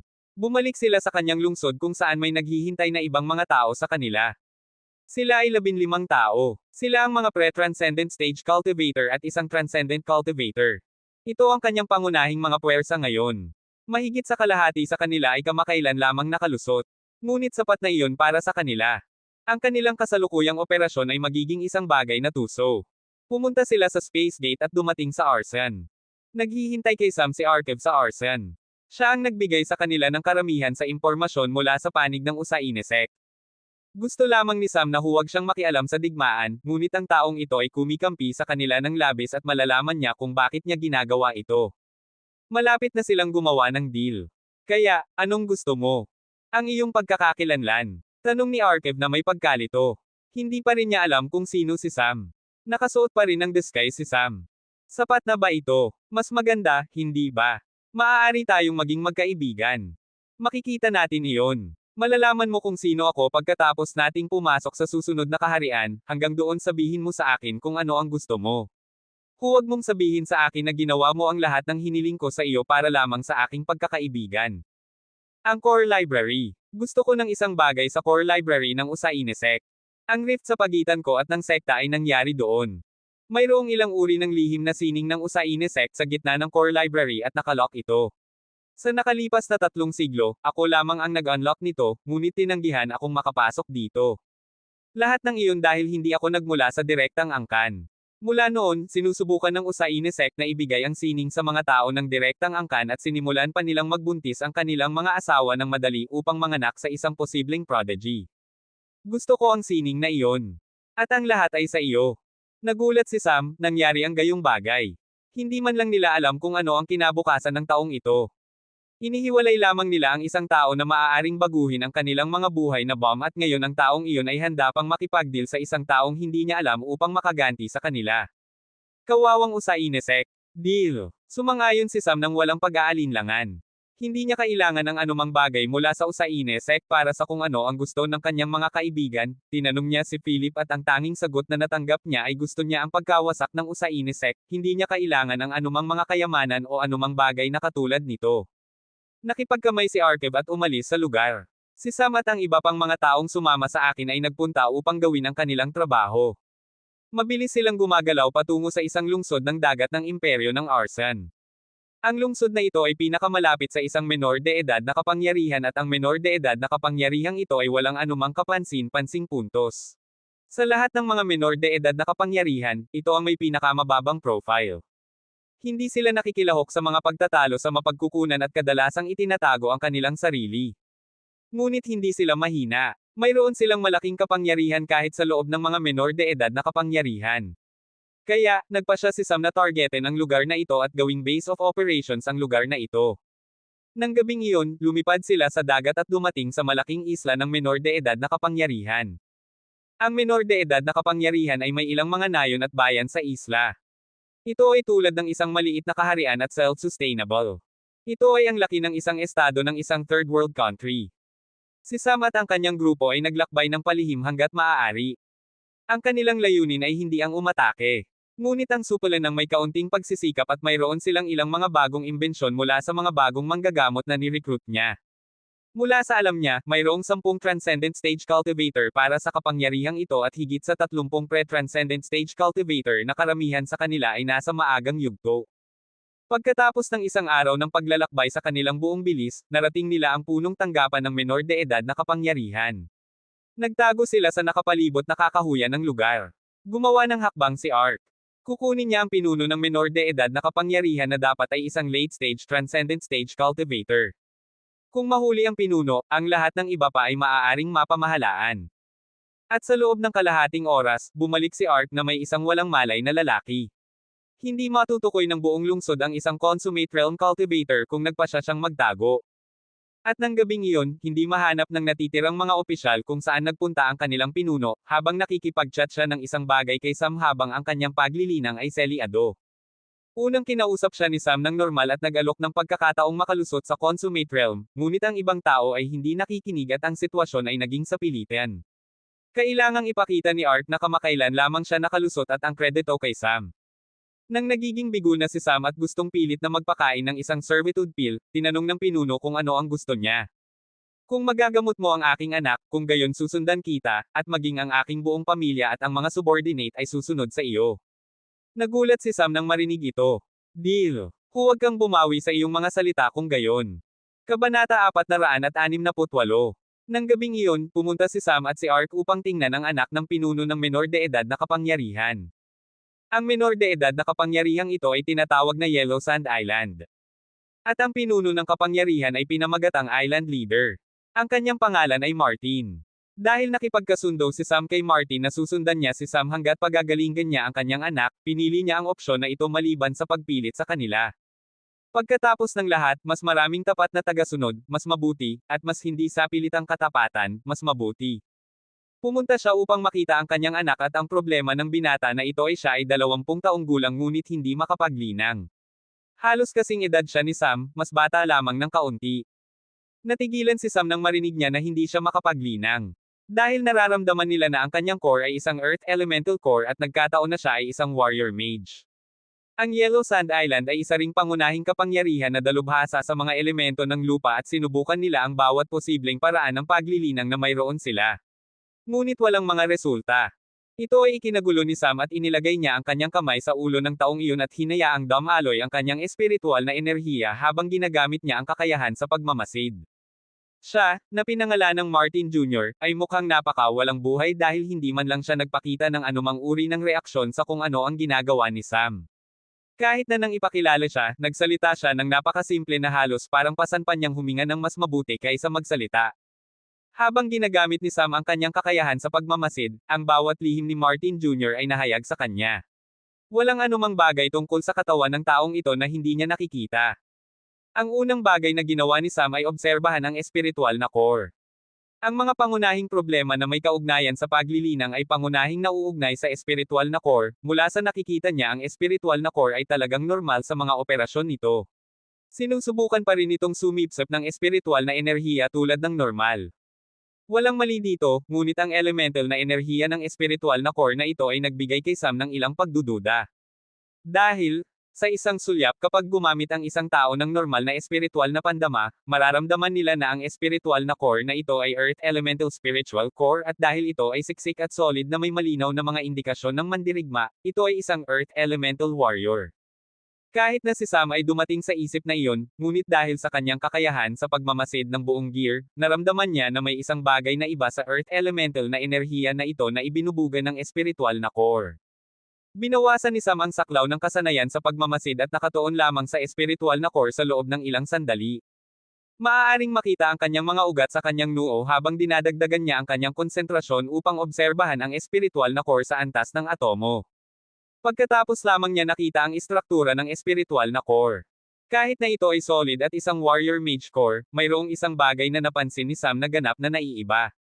Ang solid earth core ay hindi eksaktong solid, ang buong bagay ay isang bukol ng kulay gininto ang dilaw ng mga butil ng buhangin na gumagalaw sa isang kakaibang pattern sa napakabagal na bilis.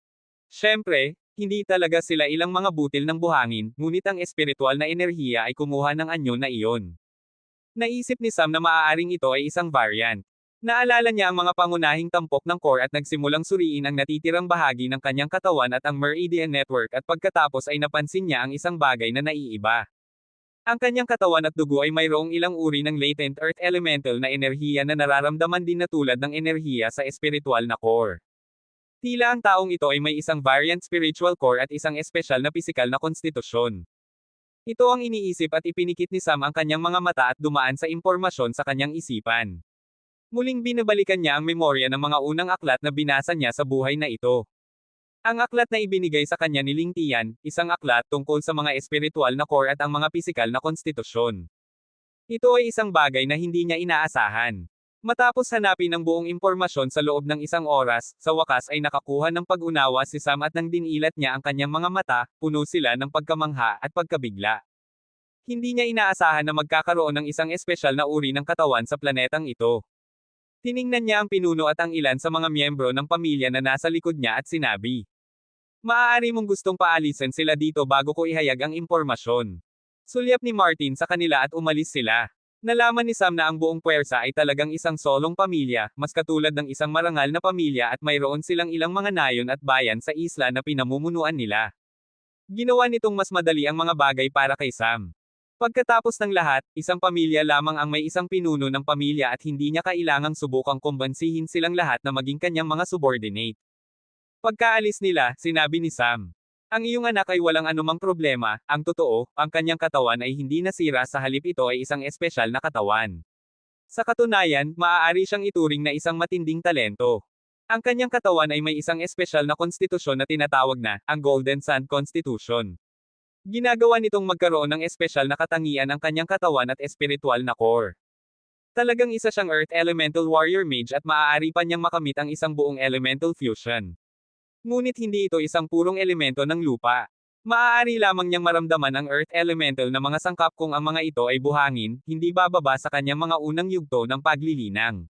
Hindi niya kailangan ng anumang mga spell o anumang malalaking galaw, maaari niyang kontrolin ang buhangin hanggat mayroon siyang espiritual na enerhiya sa loob ng kanyang katawan. Hindi niya kailangan ng anumang mga armas, ang kailangan lamang niya ay ilang mga high-grade na buhangin at maaari niya silang gawing kahit anong gusto niya. Ang tanging disbentahan na mayroon siya ay hindi siya maaaring maglinang ng mga diskarte ng mababang antas na Earth Elemental na enerhiya. Ang mga diskarte na ibinigay mo sa kanya ay maaaring hindi nakahila ng sapat na espiritual na enerhiya mula sa atmosfera. Upang ganap na magamit ang kanyang katawan, kailangan niyang magkaroon ng isang high-grade Earth Elemental na diskarte, at ang pagkonsumo ng enerhiya ay napakataas din. Tumingin si Martin kay Sam at pagkatapos ay sa kanyang anak na ang mga mata ay may ilang ilaw na bumalik sa kanila. Medyo umaasa siya nang sabihin ni Sam ang tungkol sa kanyang kondisyon, ngunit nang umabot sa dulo ang pahayag, muli siyang nabigo, sinubukan niya ang lahat ng uri ng mga diskarte sa paglilinang na magagamit sa kanyang pamilya at nakakuha pa ang kanyang ama ng isa mula sa Artisan Tower na talagang mas mataas ang grado at ginagamit ng mga artisan ng arkitektura. Ngunit walang gamit. Ang maliit na ilaw ng pag-asa ay muling nawala, hindi niya alam kung paano tutugan at nagsimulang tumulo ang mga luha mula sa kanyang mga mata. Tumingin si Martin kay Sam at yumoko. Hindi ko alam kung sino ka, ngunit maaari kang gumawa ng isang transcendent breakthrough sa consummate realm nang walang tulong ng mga pangunahing kapangyarihan, kaya maaaring mayroon kang ilang mga pamamaraan sa iyong manggas. Nagmamakaawa ako sa iyo. Kung mayroon kang isang diskarte sa paglilinang, handa akong magbayad ng anumang uri ng presyo. Ibibigay ko pa ang aking kaluluwa sa iyo. Napaisip si Sam. Talagang ang mayroon siyang isang diskarte. Ang konstitusyon na ito ay talagang medyo madaling harapin dahil ang mataas na halaga lamang ng enerhiya ang kinakailangan. Ang ilang mga konstitusyon ay mangangailangan ng ilang mga espesyal na pamamaraan at diskarte na ginawa para sa kanila. Magkakaroon siya ng problema kung kailangan niya ang ganoong uri ng diskarte, ngunit ang isang high-grade Earth Elemental na diskarte ay napakarami sa kanyang pag-aari. Pinag-iisipan niya kung dapat ba niya silang ibigay o hindi. Tumingin si Sam kay Martin at sinabi, "Magiging tapat ako sa iyo. Pupunta ako sa isang digmaan sa Usaine sect at gusto kong sumunod kayo sa akin ng may lubos na katapatan. Huwag kang mag-alala tungkol sa resulta, tiyak na magiging ating tagumpay. Hinihiling ko sa iyo para sa isang bagay lamang, gusto kong pangasiwaan ng iyong pamilya ang mga lupain sa ilalim ng Usaine sect at ang iba ay susunod sa akin at sasali sa aking puwersa. Hindi lamang kita bibigyan ng diskarte, ngunit bibigyan din kita ng mga pagkakataon na higit sa iyong imahinasyon. Maaari kang maging consummate realm cultivator at higit pa. Sumasang-ayon ako. Maaari mo bang gawin ang desisyon na iyon para sa lahat ng iyong pamilya? Oo. Ngunit hindi ko maaaring tanggapin ang iyong salita para dyan. Kailangan kong inyong kunin ang mga tableta na ito. Sa pamamagitan nito, kinuha ni Sam ang isang bote ng tableta na may mga pill of servitude. Hindi man lang nagatubili si Martin at lumunok ng tableta. Akala niya ay lason ito ngunit walang nangyari. Medyo huli ng reaksyon si Martin Jr. dahil medyo nakatulala pa rin siya at sumigaw. Ama, huwag. Tumayo siya at sinubukang hulihin ang kanyang ama, akala din niya ay lason ito. Ngunit walang nangyari. Huwag kang mag-alala, hindi ito lason. Ito ay isang bagay lamang na ginagamit ko upang hindi mo ako ipagkanulo. Hindi nito maaapektuhan ang iyong mga katawan sa slightest, ngunit hindi kayo nito papayagang ipagkanulo ako, iyon lang. Sa pamamagitan nito, tumalikod si Sam at umupo at sinabi.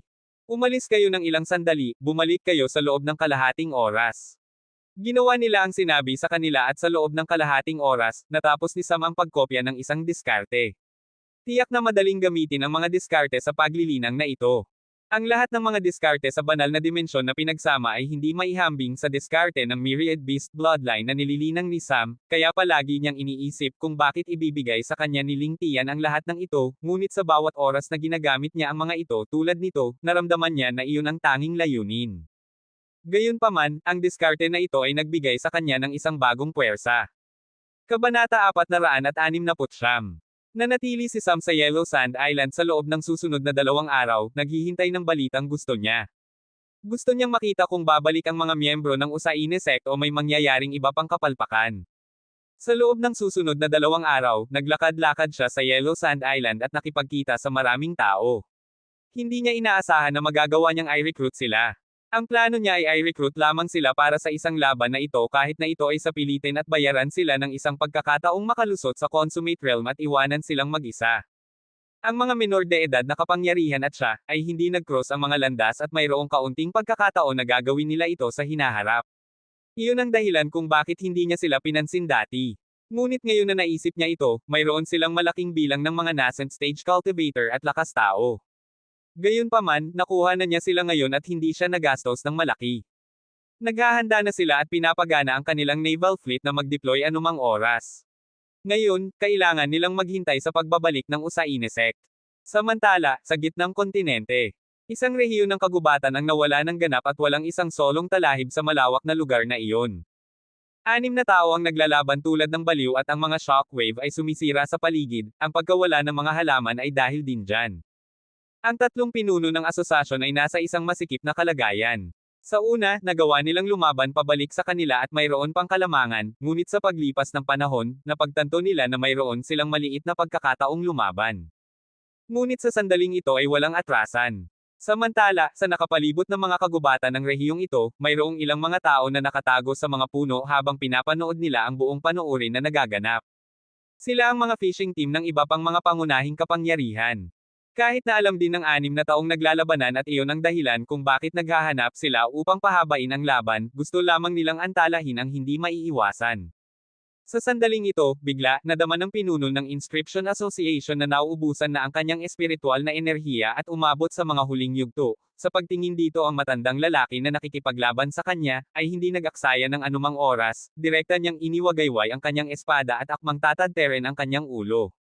Sa sandaling ito, tiningnan siya ng pinuno ng inscription na may sama ng loob at kinagat ng husto ang kanyang daliri, at nagsimulang gumuhit ng ilang rune sa kanyang katawan habang iniiwasan niya ang pag-atake ng matandang lalaki. Naramdaman ng matandang lalaki na may mali at agad na napagtanto na nagkamali siya sa hindi pagpigil sa pinuno ng Inscription Association. Dahil ang kulay pulang singaw ay nagsimulang lumabas sa katawan ng pinuno ng Inscription Association at sinusunog niya ang kanyang dugo at ang puwersa ng buhay habang nagiging maliwanag ang mga rune sa kanyang katawan. Ito ay isang lihim na sining. Sinimulan niyang sunugin ang kanyang puwersa ng buhay at inatake ang matandang lalaki. Nataranta ang matandang lalaki at nagsimulang gumamit ng lahat ng mga pananggalang na hakbang na maiisip niya. Tiningnan sila ng 2 miyembro mula sa Usaine sect at gustong tulungan siya. Ngunit hinawakan sila ng mahigpit ng 2 pinuno ng asosasyon. Habang nagbanggaan ang matandang lalaki at ang pinuno ng inscription, isang malaking pagsabog ang naganap at nabuo ang malaking bunganga. Nang hamupa ang alikabok, ang matandang lalaki mula sa Usaine sect ay mukhang lubhang nasira dahil dumudugo siya sa lahat ng dako. Wala na ang kanyang kaliwang braso at maging ang kanyang kaliwang binti ay ganap na nabali. Mayroong mga basag na buto sa kanyang katawan. Ngunit nakatayo pa rin siya kahit bahagya. Ngunit ang pinuno ng inscription ay nasa mas malala pang kalagayan. Ang kanyang katawan ay naging isang tuyot na bangkay, ang tanging pagkakaiba ay humihinga pa rin ito at basag ang balat sa lahat ng dako. Hindi siya gagaling kahit ano pa ang mangyari. Sa sandaling ito, nagngalit pa rin ang mga ngipin ng matandang lalaki at kinaladkad ang kanyang kaliwang binti habang gumagawa siya ng hakbang. Ang kanyang mukha ay puno ng sama ng loob at makikita ng isa kung gaano niya kinasusuklaman ang pinuno ng inscription, para lamang sa pag-ataking ito. Narating niya ang katawan at patuloy na sinaksak ang katawan ng pinuno ng inscription. Mamatay ka, bastardo! Mamatay! Mamatay! Halos mukha siyang nawala ang kanyang katinoan at naging isang baliw. Sa sandaling ito, naunawaan ng pinuno ng sekta ng Usaine sect at isa pang matandang lalaki na nakikipaglaban sa natitirang 2 pinuno na ang sitwasyon ay matindi at nag-aalala na ang 2 pinuno ng asosasyon na ito ay maaari ding hilahin ang ganitong uri ng stunt. Kaya, nagpasya silang gamitin ang kanilang mga trump card at patayin sila bago mangyari iyon. At sa gayon, nagsimula ang panghuli at pinakamatinding palitan na nakikipagbanggaan sa kanila ng walang humpay. Ang 2 tao mula sa Usaine sect ay nasugatan at ang 2 pinuno ng asosasyon ay nagduso ng ilang matinding pinsala. Basag ang kanilang mga espiritual na core at ang isa sa kanila ay may ganap na lumpo na kamay. Sa sandaling ito, habang aatake na sana ang mga miyembro ng Usaine sect at tatapusin sila, ang mga nakatagong fishing team ay lumabas bigla at gumawa ng kanilang hakbang. Hinarang nila ang finishing blow at iniligtas ang 2 pinuno ng asosasyon. Sila ang mga Grand Elders ng iba pang mga pangunahing kapangyarihan. Mayroong 2 sa kanila, isa mula sa Templo ng Diyos ng Kulog at ang isa pa mula sa Lightning Spear sect. Hindi dumating ang Herb Garden dahil ayaw nilang makilahok sa anumang mga pagtatalo mula sa simula at ang Beast Faction ay hindi man lang bahagi ng gulo na ito mula sa simula. Tila may isa pang plano ang kulog at ang 2 taong ito lamang ang dumating. Hindi sila nagpadala ng mas maraming tao kung sakaling hindi maunawaan ng 2 partido sa labanan ang kanilang layunin. Narito lamang sila upang iligtas ang mga pinuno ng asosasyon upang magamit nila ang kanilang kadalubhasaan upang itaas ang kanilang mga susunod na henerasyon. Anong ginagawa ninyo? Gusto rin ba ng piraso nito ng Old Thunder at ng taong iyon ng Spear? Tanong ng pinuno ng Usaine sect. Hindi, tila hindi ninyo naintindihan ang layunin. Ngunit gusto lamang malaman ng templo ng Diyos ng Kulog kung ano ang nangyari sa mga parke at gustong humingi sa kanila ng paliwanag. Kaya, kailangan naming kunin sila.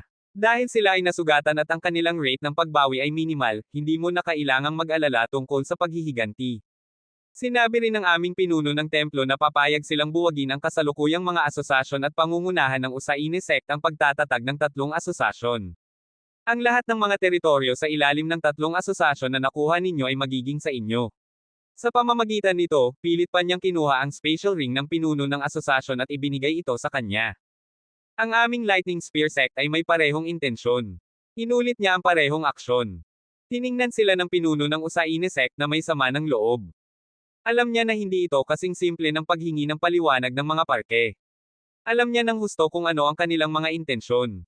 Ang mga parke ay isa lamang sa mga dahilan at isang menor de edad doon.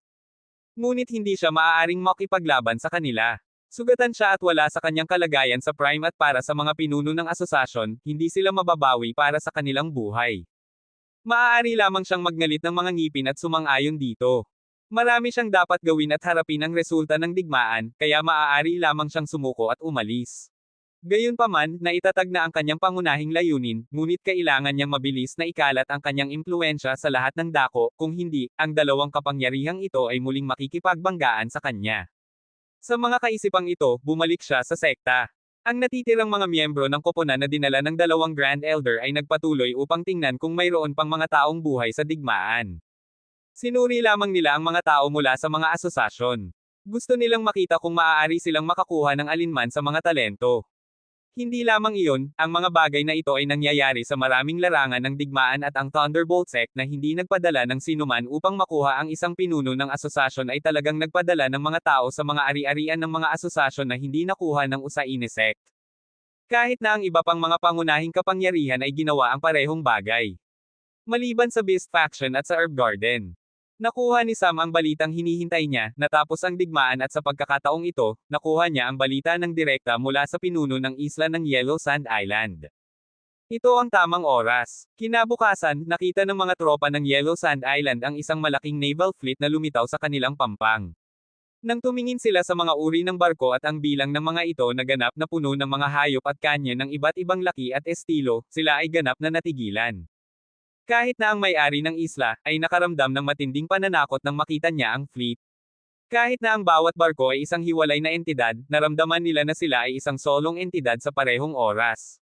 At sa gayon, ang fleet ay lumipat patungo sa mga hangganan ng lupain ng Usaine sect sa dagat. Sa likod ng fleet, ang fleet ng Yellow Sand Island ay sumunod din ng malapit. Nakatayo si Ark sa isang amphibious assault ship na suot ang kanyang maskara habang nakatayo siya ng tuwid. Ang kanilang paggalaw ay masyadong malaki at tiyak na alertuhan nila ang iba pang mga pangunahing kapangyarihan at gusto nila iyon.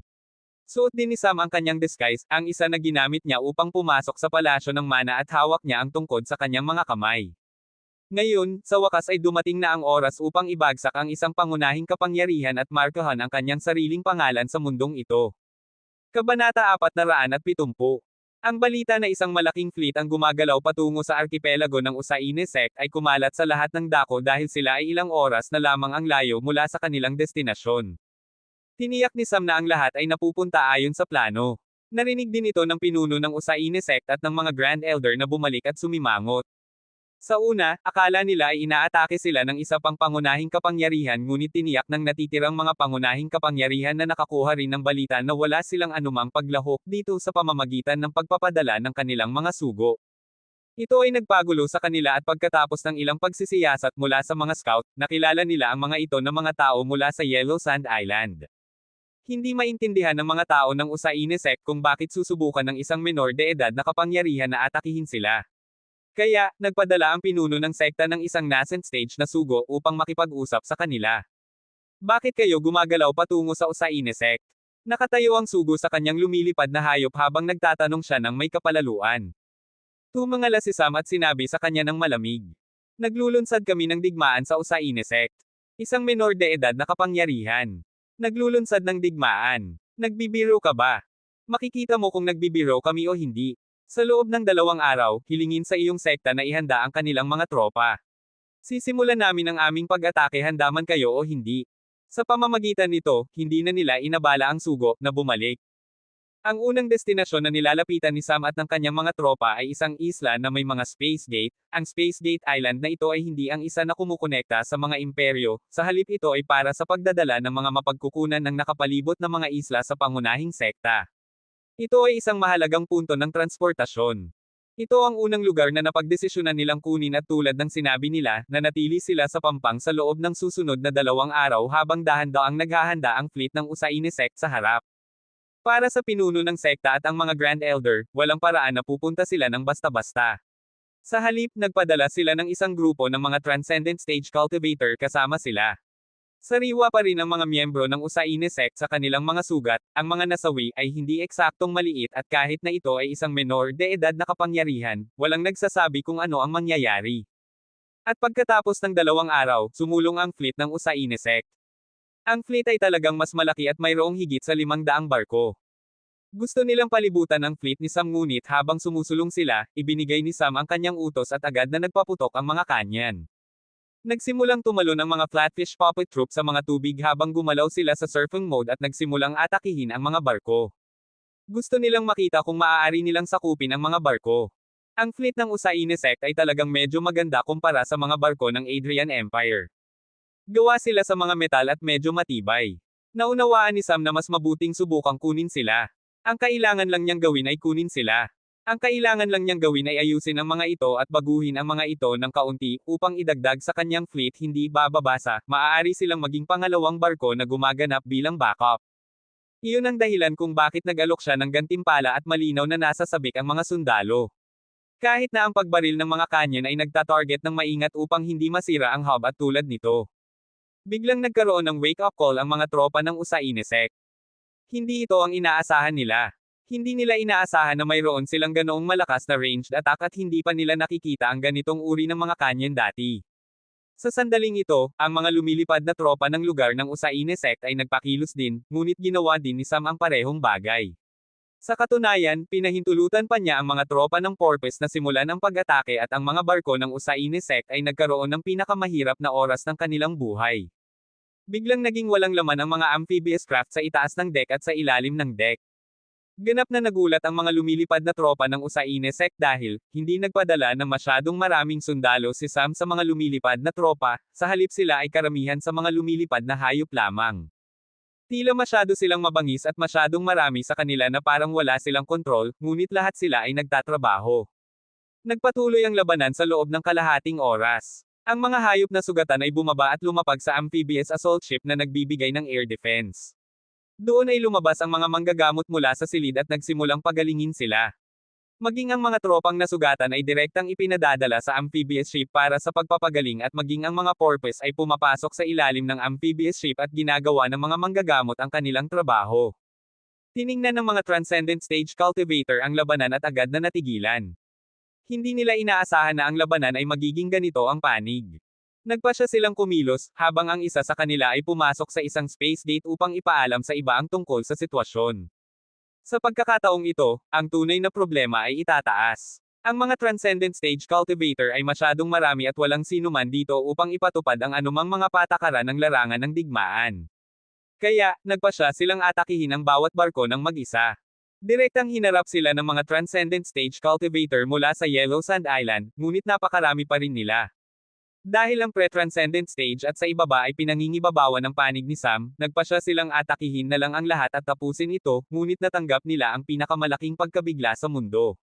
Nang ihagis ng isang nascent stage cultivator ang isang uri ng apoy na spell sa isang frigate ship na nasa Pormasayon kasama ang natitirang bahagi ng naval fleet, hindi man lang umabot ang spell sa frigate at hinarang ng isang hindi nakikitang Pormasayon na maliwanag na nagbago-bago at ipinakita ang presensya nito sa unang pagkakataon. Natigilan ng mga transcendent cultivator sa kanilang mga pwesto. Hindi nila inaasahan na mayroong isang fleet formation. Ito ay isang bagay na hindi nila nakita at tila ang Pormasayon ay napakalakas. Hindi nila ito basta-basta masisira. Tumayo sila sa kanilang mga hayop habang naglulunsad sila ng mga ranged attack. Si Sam na nasa nascent stage na labanan na may isang flatfish puppet sa ilalim niya, ay ginamit ang kanyang device ng komunikasyon upang magbigay ng utos. Ihanda ang mga energy cannon. Nagsalita si Sam habang sinisimulan niyang alisin ang kanyang mga kalaban sa mas mabilis na bilis. Dahil, gusto niyang tingnan ang kapangyarihan ng kanyang bagong laruan ng malapitan nang hindi nawawala ang anuman. Ang kanyang bagong paraan ng pagkasira, ngunit isa rin sa kanyang pinakabagong mga likha.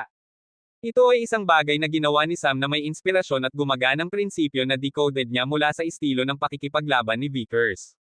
Habang gumagalaw siya patungo sa mga amphibious assault ship, bumukas ang itaas na deck ng silid at lumabas ang isang canyon mula dito. Ang parehong bagay ay nangyari sa natitirang 4 na barko at lahat sila ay naglalayon sa iba't ibang direksyon. Samantala, sa bawat barko sa loob ng fleet mayroong maraming mga tao na nagmamaneho ng mga barko na ipinikit ang kanilang mga mata at nagsimulang maglihis ng enerhiya mula sa energy cell ng barko patungo sa amphibious assault ship. Ang canyon ay maliwanag na umilo habang ang layunin nito ay bahagyang umiikot at nakakandado sa transcendent stage cultivator.